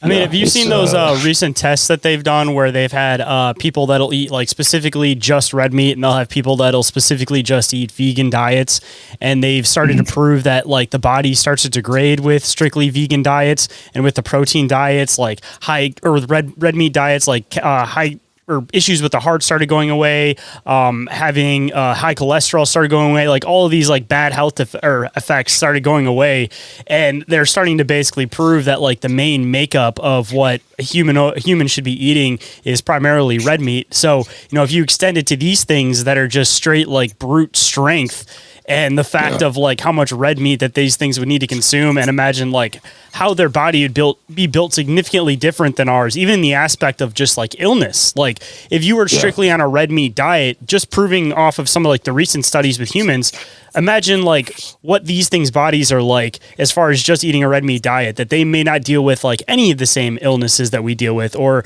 their defense, not to mention just from being out in the woods all the time and having exposure to a little bit of everything. Like these things could also have like the perfect immune system on top of that from, again, a combination of the red meat and being outside. I totally think so, man. I would say I'm about 90% carnivore diet. I eat mostly steak and eggs, and then I'll eat some berries. And this is my Bigfoot research, led to that. I've been vegetarian at some point in my life. I've been vegan at one point in my life.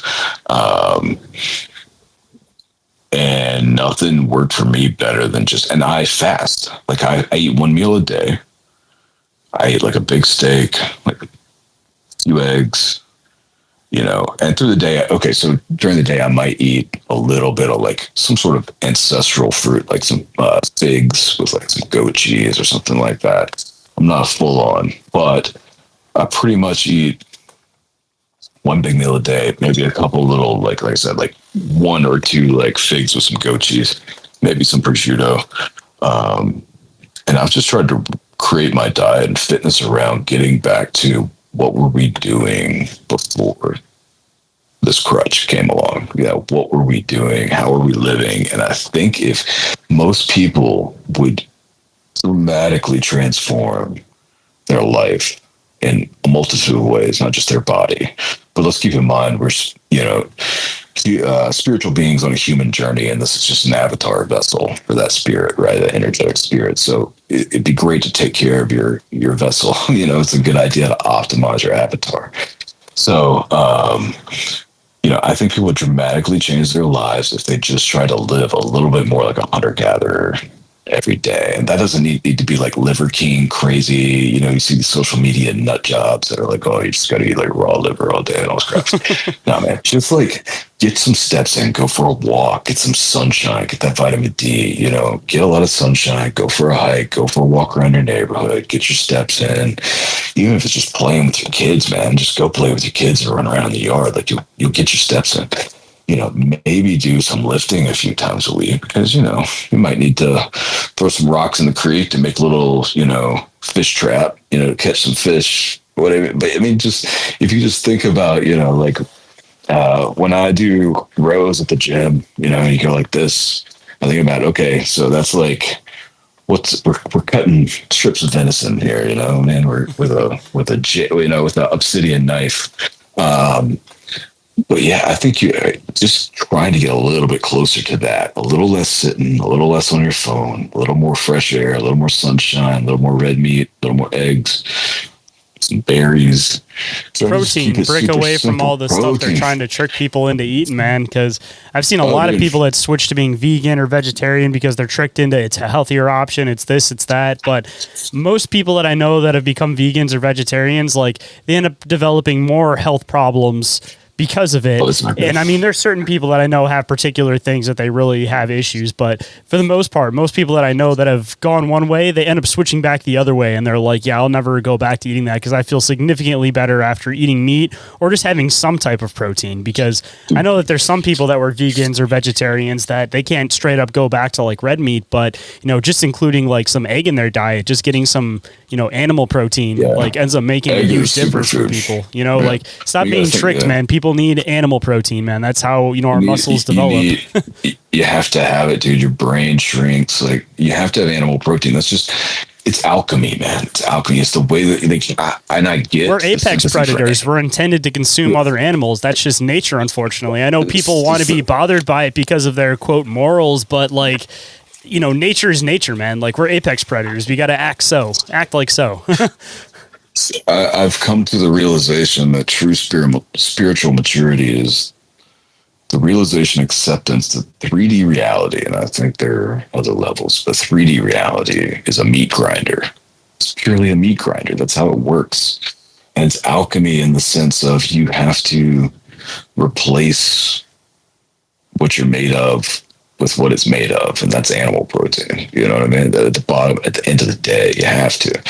And it balances itself back out because you'll see like the apex predators will have, 1 to 6 babies maybe, but anything that's intended to be food, which typically doesn't have the eyes in the front, has them on the sides, looks real adorable in each vegetation, they have like, 12 to 15 babies per time because it has to balance those numbers back out. If, apex predators were having 15 babies at a time, man, like it would end up taking out populations real quick. Right. It's just how it is, man. It is the reality. People are very out of touch with reality, and you have to be like, this is the unfortunate reality. Maybe unfortunate for you if you can't accept it. This is how it is. And I mean, I work with animal charities. I love to, especially like domestic animals, because they're kind of our creation. But all animals, I'm big on the environment. I think we need, but I also think that the narratives around these things are very, very skewed, and nobody talks about, Dude, I get shit every time I try to go in and buy a mouse for my my one snake. And, a lot of people have that idea that people that have snakes are like sadists and they like watching things get killed. But it's not even that. It's just a natural order to things. Like if I have a pet snake, the natural order is that it needs to eat something that's alive. And it's gotten crazy to me that you'll go into like these pet stores that sell snakes and they want you to buy like frozen stuff, or they want you to buy like this other variation of it. And it's like, no, dude, like this is naturally what they're supposed to eat. So how are you about to sell this thing when you don't want to give it what they're naturally supposed to eat?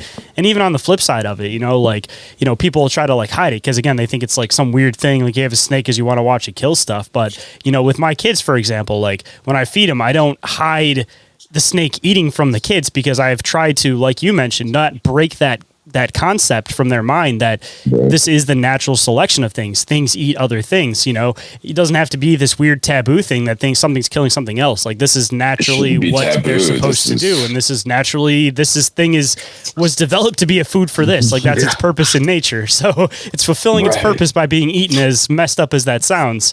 And you know, I haven't made it weird for my kids. So you know, it's one of those things that it seems very minuscule, but it just kind of breaks that barrier so that even, you know, for example, you're out in nature one day and there's an animal that's, you know, suffering, for example. You know, a lot of people nowadays wouldn't be able to put it out of its misery, but it's not that you're doing, again, something sadistic. It's that you're doing something that's naturally part of the order of things. Like if something's dying, like it has to die to be put out of its suffering.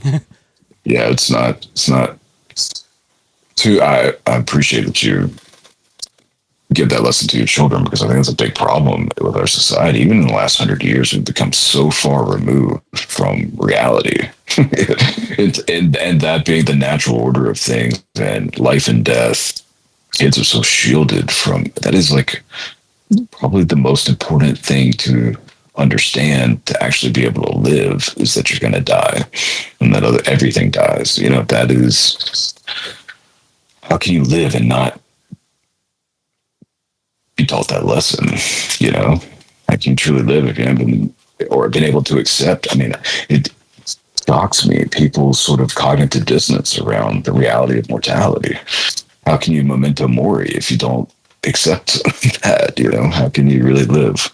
So yeah, it's a wild world we live in, and it's good that people need to realize that it's just the nature of this reality. I saw that you did an episode on DMT, and I did DMT once. Not as much as I would have liked to. It was a very small amount, but you and me both. I haven't gone all the way yet, but I've definitely had a few off the wall experiences. But I was like levitating in front of this gate. I was waiting to open, and it never opened. It was like this big combination lock of concentric circles, and I knew it was a gate. I knew it was going to open, but I got the tail end of the stuff that they had. It was just a tiny dose, but when I looked down while I was waiting on this gate to open, I looked down, and I swear I was looking down on 3D reality from a higher plane, and it looked like Earth, but it was a flat disc, and it was like almost like Michelangelo style, Sistine Chapel style painting, but of the modern world occurring. And if I focused in on any specific area, it would go from being a painting looking thing to like a live action scene that would occur. And to me, it was like, Earth is a sphere in 3D reality, because that is the template for matter in the 3D realm. But when looking at that from a higher plane, it's a flat circle. So it's interesting. DMT is wild, man. Spirit molecule. That's a whole nother ballgame. But I do want to try to use some psychedelic experimentation in our field research for the documentary future episodes. I've heard a lot of people talk about it, but I haven't actually gotten any responses from people like actively doing it. I've had one person that ate some mushrooms in the woods while doing some Sasquatch research, but he didn't really end up having any experiences. But I've heard a lot of people talk about this concept, and I've heard a lot of people use this specifically with like UFO stuff, and they've had some positive results. So if you are one of the people that does this with Sasquatch research, please keep me posted on what happens with it, because I haven't gotten any good responses back with Sasquatch yet. But you know, if you're talking about psychedelics with Sasquatch, though, I feel like the way to go specifically would have to be mushrooms, just because of that being their connection with them. And even better yet, there are psychedelic mushrooms that are, you know, native to, for example, if you're doing some research in the Midwest. So just as an added principle to it, if you have the ability to get some natural psychoactive substances from that region specifically, in that soil, then you might even have even better luck. Yeah, I mean, a combination of I do a good bit of yoga and Kundalini breathing techniques and all this kind of stuff. And I sort of apply that in lots of different areas of my life. But yeah, a combination of I love the idea of native local mushrooms with psilocybin with some sensory deprivation and fasting and some breathing techniques, yogic breathing techniques to sort of get the chakras charged up and that kind of thing. I think it'd be very interesting, and using sort of multiple types of sensory devices to see what we can capture from that. But usually when I go out, the first thing I do is I go out on a recon with nothing, like no tech, basically. Maybe my phone, but I turn it off. I'm trying to limit EMF fields, and I just like need to sit and spend the night and just feel, for lack of a less woo word, with the vibe. You know what I mean? Yeah, man. I think there's a lot of really interesting techniques that we're playing with. We've got a guy in a suit. We haven't talked about this. I got a guy who's like 7'2" in a Bigfoot suit that we had made. And we're actually testing, like, how hard is it to fake stuff? Because people are like, oh, that's the guy in a suit. I'm like, let me tell you something. It's really hard to walk in even some of the most simple terrain in a Bigfoot suit. Not to mention it's either 100 degrees or it's 20 degrees or, the guy's 6'7", 350 normally. So you can imagine he gets pretty hot pretty quick. To find it was very hard just to find anybody that was big and tall, and then athletic enough to do it. And then the suit took a long time to get right. We're still making modifications so that it's more comfortable for him. But it's just not. I mean, you're talking about like thousands and thousands and thousands of dollars would be spent to hoax some of these videos. And a lot of them are anonymous. So, like, yeah, it's like, for what? You're not getting any money out of it. You're not becoming famous off of it. Like, you're going to spend thousands of dollars for a hoax for what? Like, what purpose does that serve? Ha at the end of the day. Like, it's not like the dude who went on the beach for 40 years and had some giant metal footprints. That is something that's like, probably costed him like $20. Like, if you're spending a couple grand to do a hoax, that just sounds like. It just sounds ridiculous. Like, I can't find a logical explanation for doing that. Like, unless you just really want to say fuck you to the Sasquatch community, but I don't feel like anybody's that passionately on the other side that they really want to, like, doesn't make any sense. Well, and here's the comment. I mean, there's so many different factors, but, just walking around in basic terrain in the woods is pretty difficult. But I have videos from around here where this thing is carrying a 6-point buck on its shoulder through the woods. Not my guy, just like this is an actual video for a witness. And it's like, how now throw, and it's a great suit. If it's a suit, it's an amazing suit. So now now we're talking $10, $15, $20,000 worth of practical effects on the person. Somehow he's big enough and strong enough to carry this 300-pound deer on his back, 250-pound deer on his back, and he's walking through uneven terrain. And so you get through all that.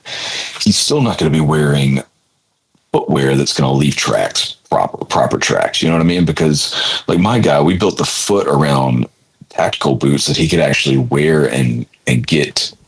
Yeah, like, what are you going to do? Do some giant metal fake footprints so that they leave impressions, and then you just make it even harder to walk in the suit because now you have giant metal plates on your foot that'll actually stomp into the ground? Like, yeah, I mean, it gets so complicated and so expensive to pull off. And then when you start talking about, I don't know if you've seen, like, it's on my page several times. It's one of my favorite videos, but the leaping Amnesty or Leaping Yeti video from Russia, probably 10 years ago. Father and his son film on the shitty video camera. But it's this thing looks like a giant gray chimpanzee almost, but it looks like it's like 10 feet tall, huge muscles. And it's like just leaping over these fallen trees and doing all this. Once the athleticism aspect of this kicks into a video, those are the ones where I'm like, because I took it, I mean, I can do some compositing and CG type stuff. I've taken it to associates of mine that strictly do that and said, listen, these are my concerns with how you would be able to pull this off and what would be all the difficulties around it, limbs in the foreground, handheld shaky footage, the actual creature itself, if you were to model that digitally and then have to composite it in around all this other stuff, plus add the camera shake, plus it gets, at a certain point, Occam's razor cuts in our favor with some of this stuff. It's just impossible for it to be faked. It's just, it's like, look at the CG in the Marvel movies. A lot of it sucks, man. Like, a lot of it's like, it looks like CG. Here's the problem. CG that doesn't look like CG is hard to do, right? It's like not easy to make something look real. It's kind of like AI. It's like you see it in your brain, even though it looks good, your brain still tells you it's fake. Right. It still tells you it's fake. But some of these videos, it's just like there's too much work that would have to go into it. And even at that point, the people, the other people in the industry that I've shown it to are just like, it would be too much work for me to even ever want to think about doing. I wouldn't even take the job. Like, I get paid enough on other stuff that I wouldn't even take the job because this is like too hard to do. So that's from a CG perspective. Practically, I've tried to figure out how to do it practically, and all I can say is you'll see it in the series, not in the first episode, but you'll see it in the series. And so far, we've had some injuries trying to figure out how to get people that tall, that big in a suit and be able to make those kind of jumps and that kind of stuff. And we've had to fabricate some stuff, but it's again, once you start like fabricating legs that somebody can wear and jump in and like basically exoskeleton, verging on exoskeletons type stuff. It's like, it's very expensive. Like, who is doing this for no money, right? Like, and even if you're the Russian guy and his son that made the Leaping Honesty video, what's Sci-Fi Channel really paying you for every time they show your video? Like, they're not paying you that much money. They probably paid you once. They probably did one buyout. It's not going to be that. If they even paid you anything, a lot of times some producers just call you up and say, "Hey, can we use your video? You want to just sign this piece of paper?" And they don't pay anything. So you get recognition. I mean, you get a big shout out on TV. Don't you want that? I guess. Most of these people aren't even interviewed. It's just like, it's just their video. So you get a shout out. I mean, is that worth? I mean, with the Honesty video, I think we're talking tens of thousands of dollars to recreate that. I want to recreate it. But I've already, like I said, I've been trying. It's already like, it would have to be done practically, and somebody's going to get hurt. It would have to be done practically. Maybe some wire work in front of a green screen. But yeah, when we shoot, I've thought about it so many ways, and there's like no way to do it. I can recreate elements of it, but there's no way to recreate that video from the ground up and make it look exactly like that. And even with the Patty film, they haven't been able to recreate that, and that's a pretty simple shot. So, hold that thought. We'll be right back. But if you don't like hearing the ads, then I have a solution for you. You can get ad-free and early access to this show and Bizarre Encounters with Shayn Orin on the Open Minds Media Patreon for just $2 a month. That's less than a bag of chips, and it's a great way to support the show and all the hard work behind it.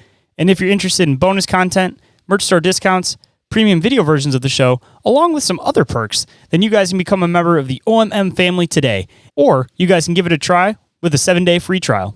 The link for that is available down in the show notes. Now let's get back into it. I mean, my argument for that one is always look at the costumes they were using in Hollywood at the time. Like, you think two guys with a camera out in the woods are going to have better costumes than they had in Hollywood? Like, anybody that says, oh, it was a guy in a costume talking about the Patterson Gimlin film, like, has never used that standard analysis to look at what was being able to be done at that time. Because again, if you look at that stuff, it looked like crap. Like, that was around the same time they were doing like HR Puffin stuff and all of those series of shows. Like, there's no way in hell they're going to have a Sasquatch suit that's moving around like that in the middle of the woods. And again, just two normal dudes, not anybody linked to Hollywood. Like, no way. There's no possible way. First Planet of the Apes came out that year, and they covered most of their bodies. They didn't show any of them in the apes without clothes on because they couldn't do their bodies properly. And even my guy now, who like I said, you don't find a lot of guys that are like 350, lift weights, and or 6'7", but he even has baggy spots on his suit. You don't get that. I shoot around it. I'm the cinematographer. You know how to do in-camera stuff to make it work.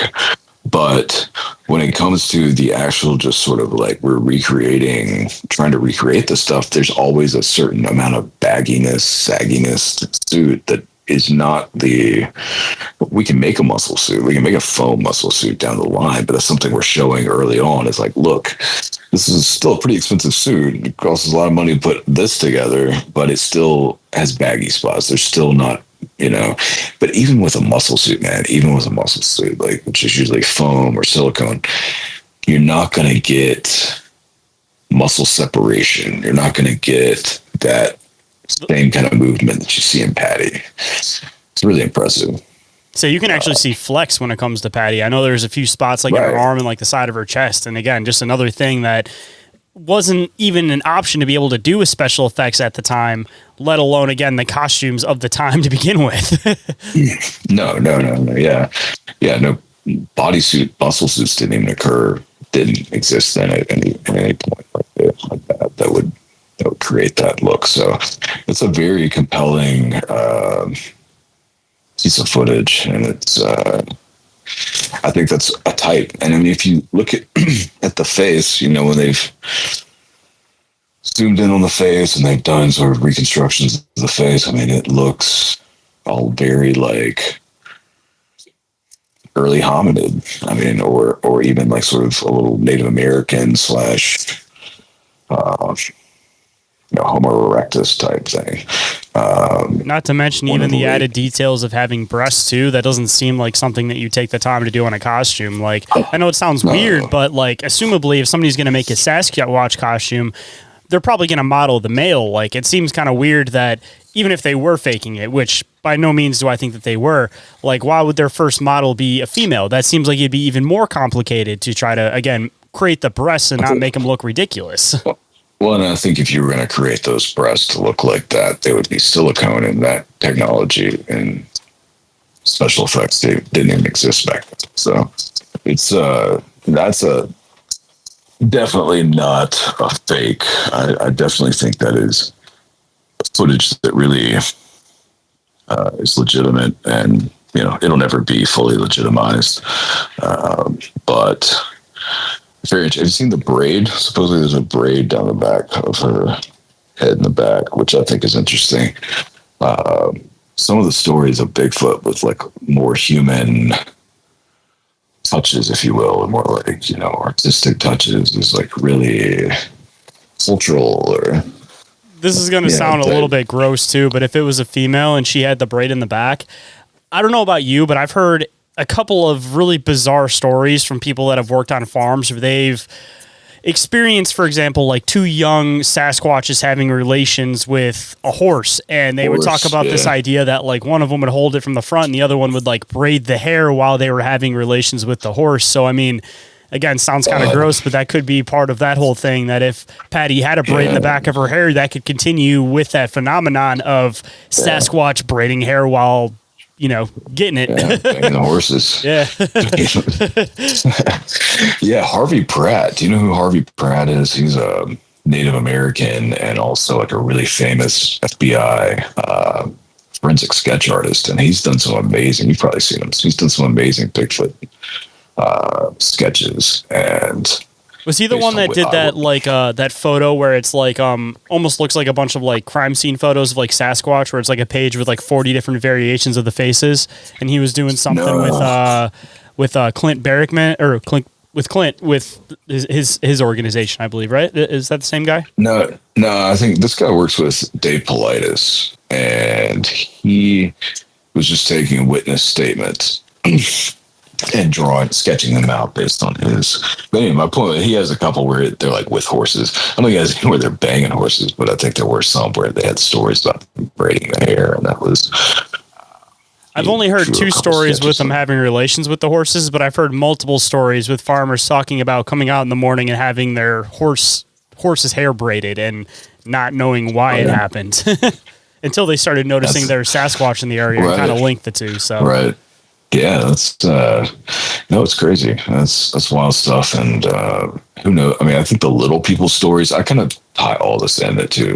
Bigfoot is a Bigfoot, but any sort of hominid foot that's not a human, I think is interesting. So, I mean, the little people, the Hobbit, Homo florensis, and I'm sure we had lots of other things like that running around. The Cherokee have a story of these tiny people that were like, I think they were like thigh high, like really tiny people that they came across. A hunting party came across these little people living on a beach of a river and tiny little huts and this whole thing. And they had been warring with cranes. They've been fighting with cranes and having this whole like war with these cranes that would come and like steal their people.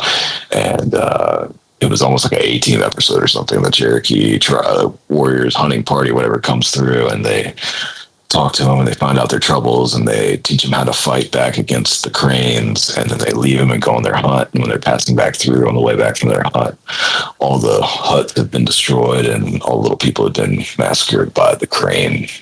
So they've been warring with. But I think there's a lot more. It's a lot more of us. At one point, there was a huge spectrum to humanity, or to humans, or the human family, or whatever you want to call it, that was existing at one time, and it was pretty interesting. And maybe a lot of them are still here, different ways. Yeah, I would say either they have their own little particular pockets, or it's one of those inevitable things that as they kind of say with possibly what could have happened with some of the ancient humans, they all started to kind of breed together and all become like one species. And I mean, that could have definitely happened with a lot of this stuff, but all in the same too. There's definitely, I think, some side pockets of species ranging from, of course, like the taller ones being Sasquatch or giant beings to these smaller ones.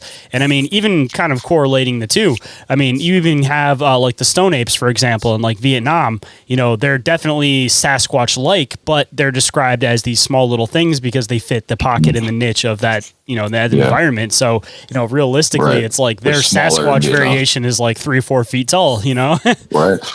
Yeah. And then you have Janasqua, who were the Iroquois sort of villain Bigfoots. They lived on the ridge lines and they would roll in the granite dust, and they were known as the Janasqua, the stone men.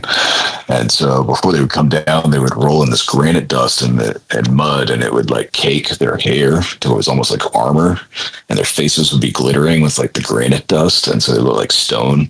And they would come down and raid the Iroquois villages and steal the women and kill babies and steal food and all this stuff. And eventually the Iroquois, I think, started like giving them a couple women every year and some portion of their year, their month, their harvest, and all this kind of craziness. Talk about some weird theories that sound a little bit ridiculous when you first get into the Sasquatch stuff, but then as you kind of start getting into it for a while, you kind of feel like there might be some probability to it.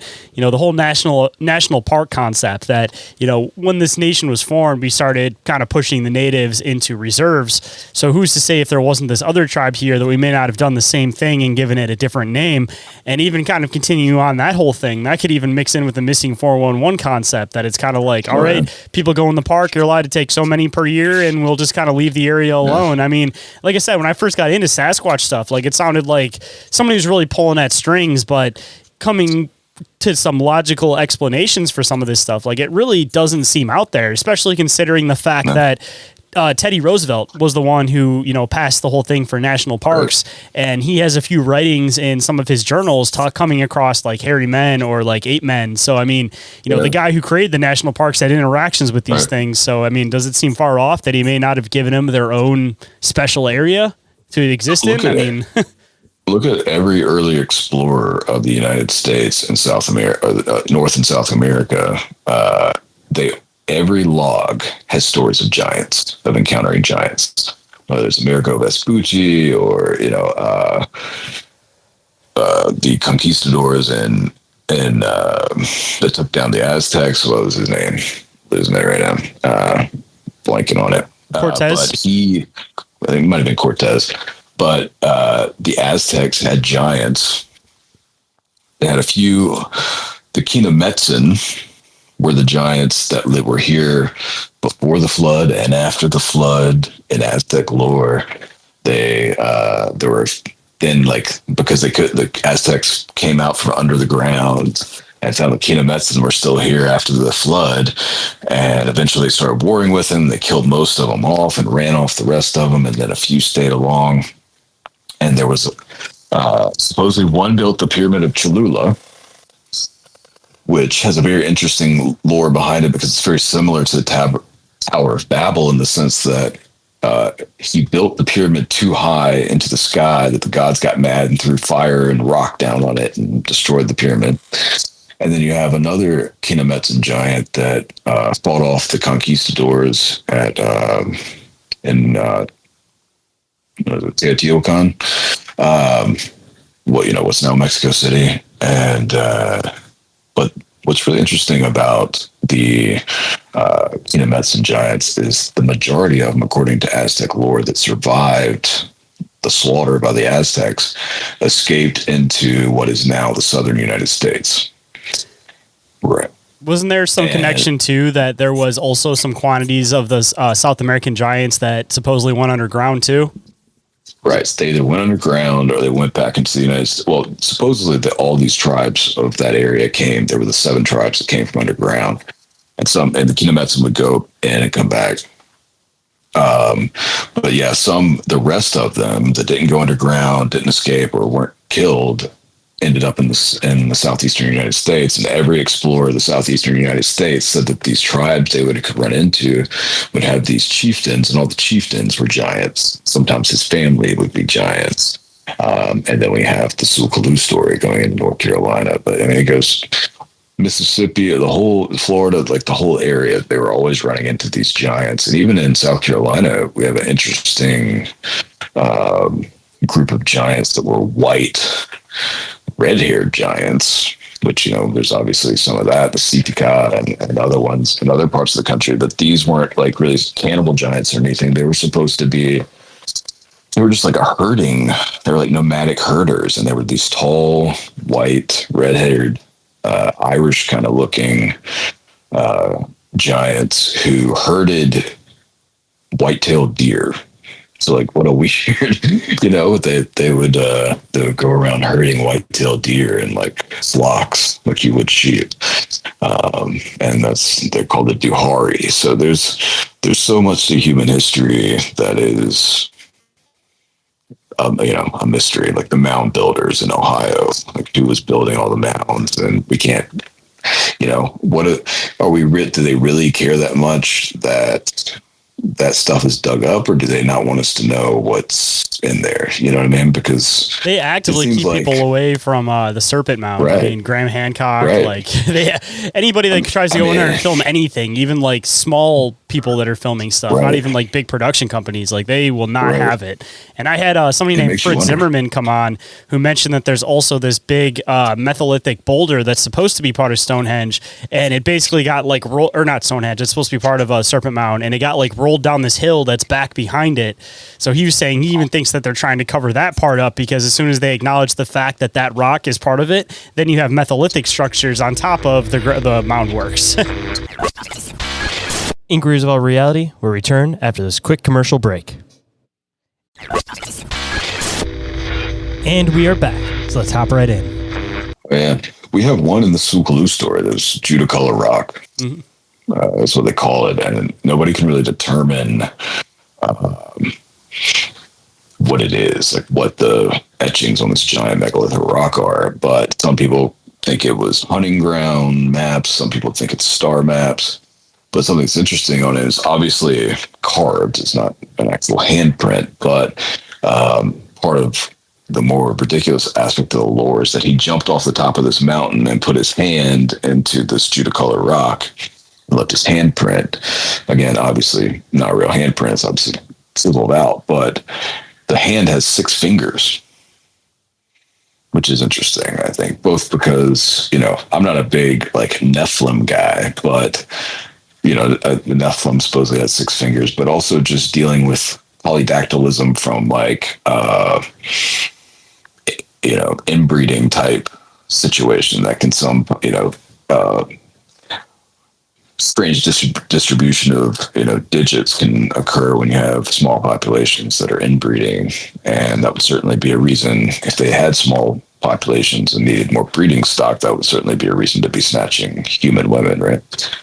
I mean, if you're looking at the handprint, and I just brought up the picture of Jutacolor rock, it's not like 6 fingers like how people would think that it is. It's 6 fingers, but it almost kind of looks like one of those hands that kind of has like a second hand built into it. And just to throw in something else really, really weird with this, and this is something that I've been kind of noticing lately too, ever since I had Timothy Renner on the show.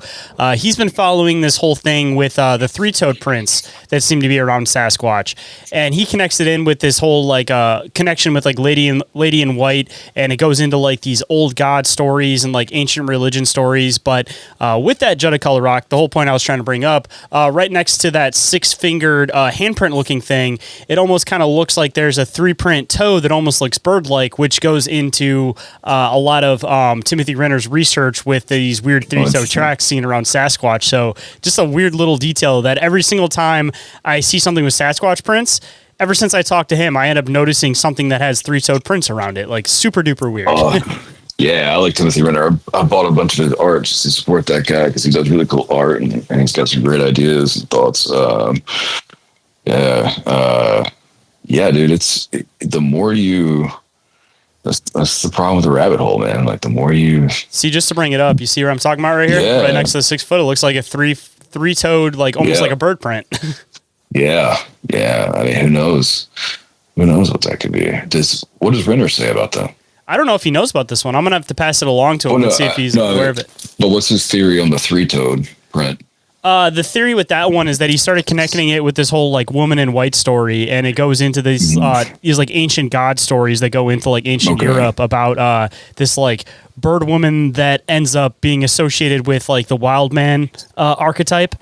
So yeah, it gets into some like weird folklore-y stuff. So I mean, interesting. I think he covers it in Where the Footprints End. I think he has like a huge section that he wrote about that in particular. If you want to kind of get some more of the backstory with it. Yeah, there's a lot of, we don't really think about like dark occult aspects with Bigfoot, but even go to the island of Malta and all of those temples, specifically Gigantea, were all supposedly built by giants. And there's some really interesting stuff around. They found like the bones of like 30,000 people, they estimate, in these subterranean ritualistic caverns underneath these temples. And in some cases, they're almost like booby trapped. But in almost every case, it just looks like they were tossing live bodies into these pits for something to come out and get, almost like a Star Wars-esque type thing. And the problem is that they found all these bones like basically picked clean, and they've done testing on the the walls of these sort of catacombs, and they came to the determination that if these bodies were just tossed down there to rot, that it would have a much larger chemical impact on the walls of the catacombs, and there'd be much more residue from these rotting corpses. And so either all the meat was cut from the bones and taken elsewhere, or something that was down there took the meat and digested it. And then in the early 1900s, there's a story, I believe it was in Nat Geo or Smithsonian magazine, about this group of school children and their 2 teachers go missing. They went down into these catacombs. This was back, they used to let people down there under these temples, and they were like on a field trip, and they hear screams. People start hearing these kids screaming and stuff, and they go down there, and the whole class is like disappeared. Teachers, kids, everybody's gone. So a little while later, this British girl is on vacation in Malta, and she's taking a tour of the catacombs or whatever, of the temples, and tell her, the guide says, is telling the story, or I think they had heard it while they were her and her friends had heard it while they were on the island, and they asked the guide about it. And he shows them where the group went down, and so these girls like tie themselves together with like ribbons from their dresses or something, and they're like kind of going in a little line.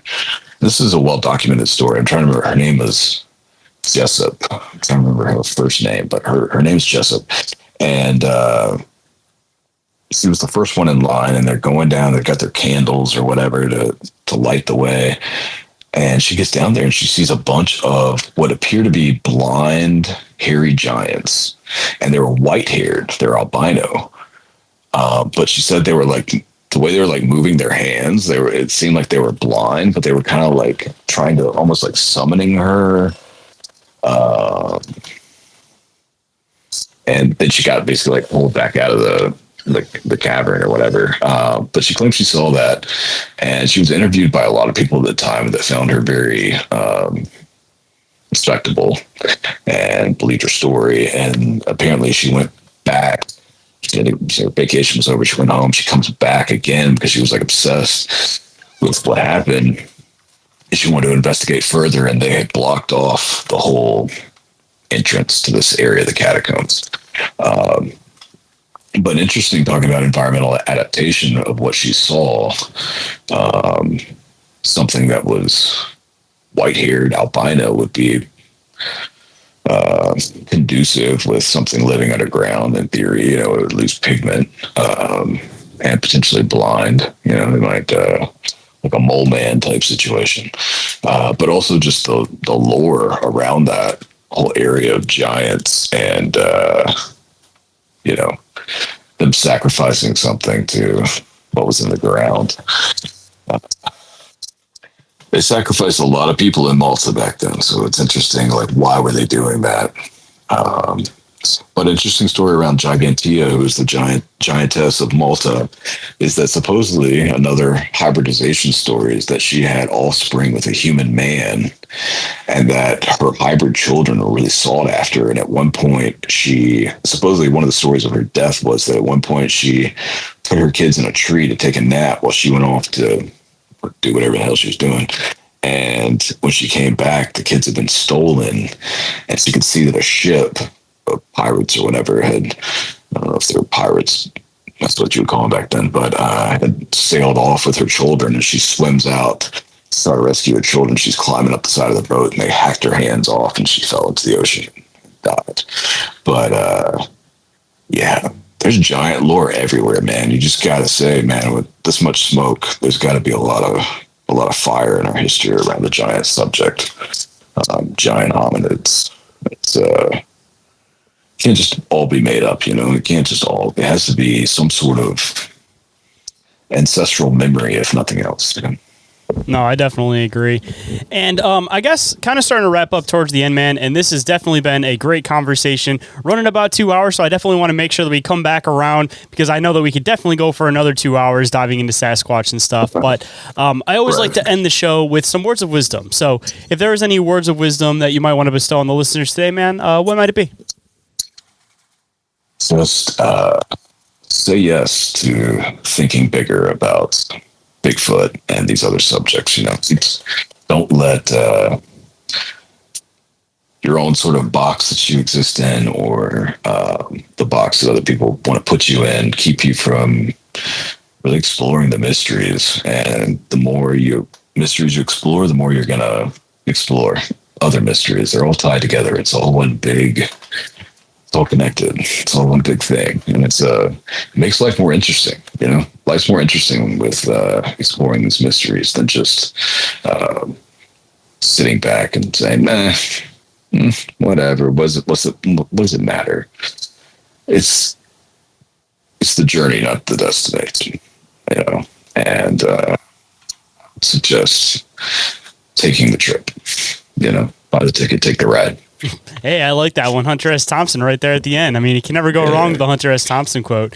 And always something I'm saying on the show, man, and I definitely agree that, it's part of the natural human spirit to want to explore, to want to try to discover new mysteries. So, if you stop giving yourself that opportunity, you're cutting yourself off from half of what the main principle of the experience of being a human, I think, is. So, as we run out of things to explore, we're going to keep expanding out of new things to explore. So, if we run out of Sasquatch one day, I'm sure it'll be on to the next thing. But, you can't just close yourself off from the possibility of there just being some interesting, unexplained stuff out there. And we'll never run out of things to explore, man. Ain't that we'll the never truth? run out. As soon as we get off this planet, man, there's just other worlds to explore past that. I mean, we've spent thousands and thousands of years barely even touching the surface of this planet. Once we get into space exploration, I mean, the possibilities are absolutely endless at that point. Because, I mean, imagine all the specific cryptids that could exist even just on one other planet with another civilization that's existing there. I mean... We'll be the cryptids there. Yeah, exactly. We'll be the cryptids. Yeah. And if anybody wanted to come and find any of your film projects you're working on, contact you about some encounter stories possibly, or just get a hold of you for any reason whatsoever, man, where can people come and find your work, and where can people come and find you at? So you can Google SquatchMeNow, and you'll see most of my stuff's going to come up with that. But Instagram, SquatchMeNow, YouTube, SquatchMeNow, TikTok, SquatchMeNow, Facebook, SquatchMeNow. I'm Trey.Squatch, so TREY.Squatch on Instagram. Come hit me up, DM me on Instagram. It's probably the best way to get at me. And you can, I'd love to hear from anybody that has any kind of story. I'm down to chat about this kind of stuff with anybody. I'd love to hear your stories. I'd love to talk to you if you have some crazy idea.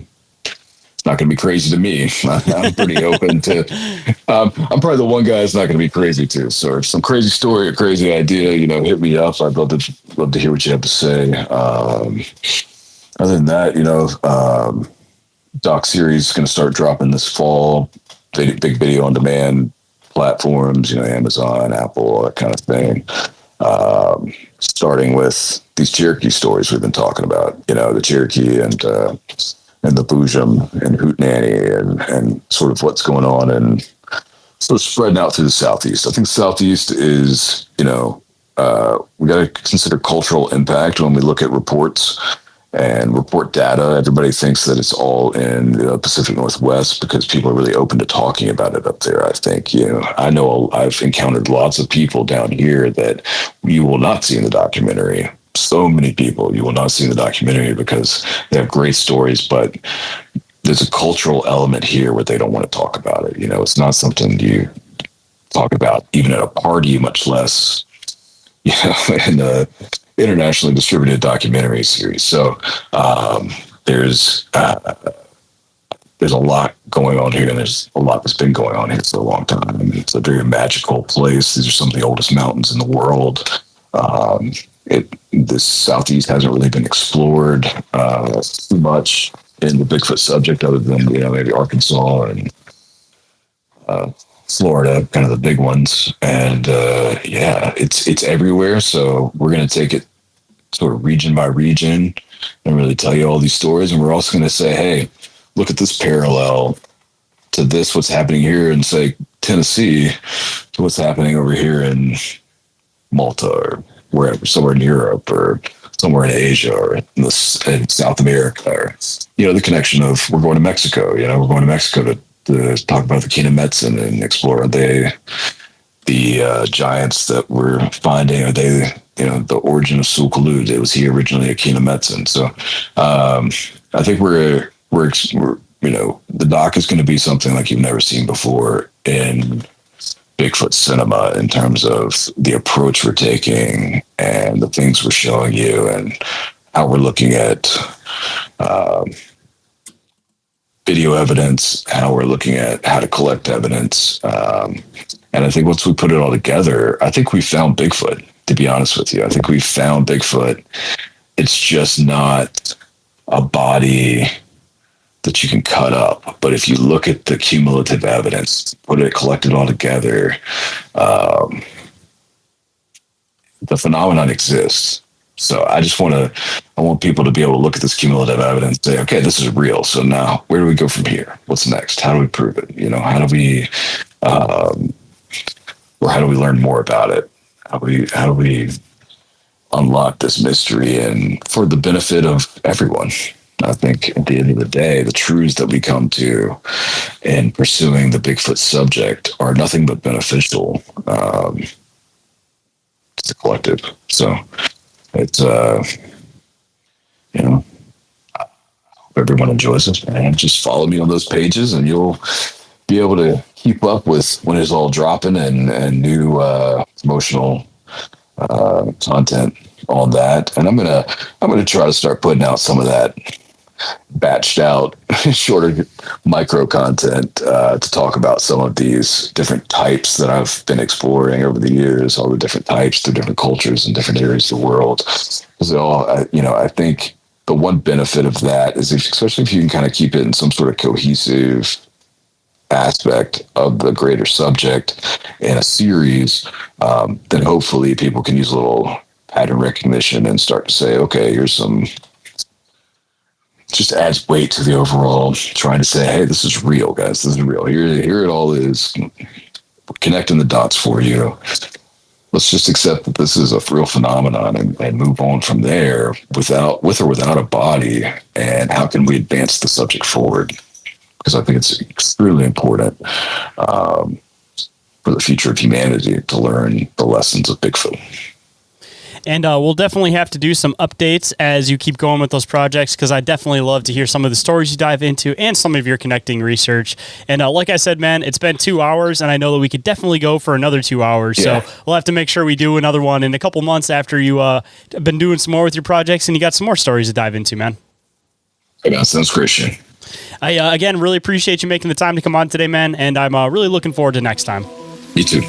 If you guys enjoyed today's conversation and want to show some love, I'd definitely appreciate it if you guys left a review or rating for the show on Spotify, Apple Podcasts, or any podcatcher you happen to use.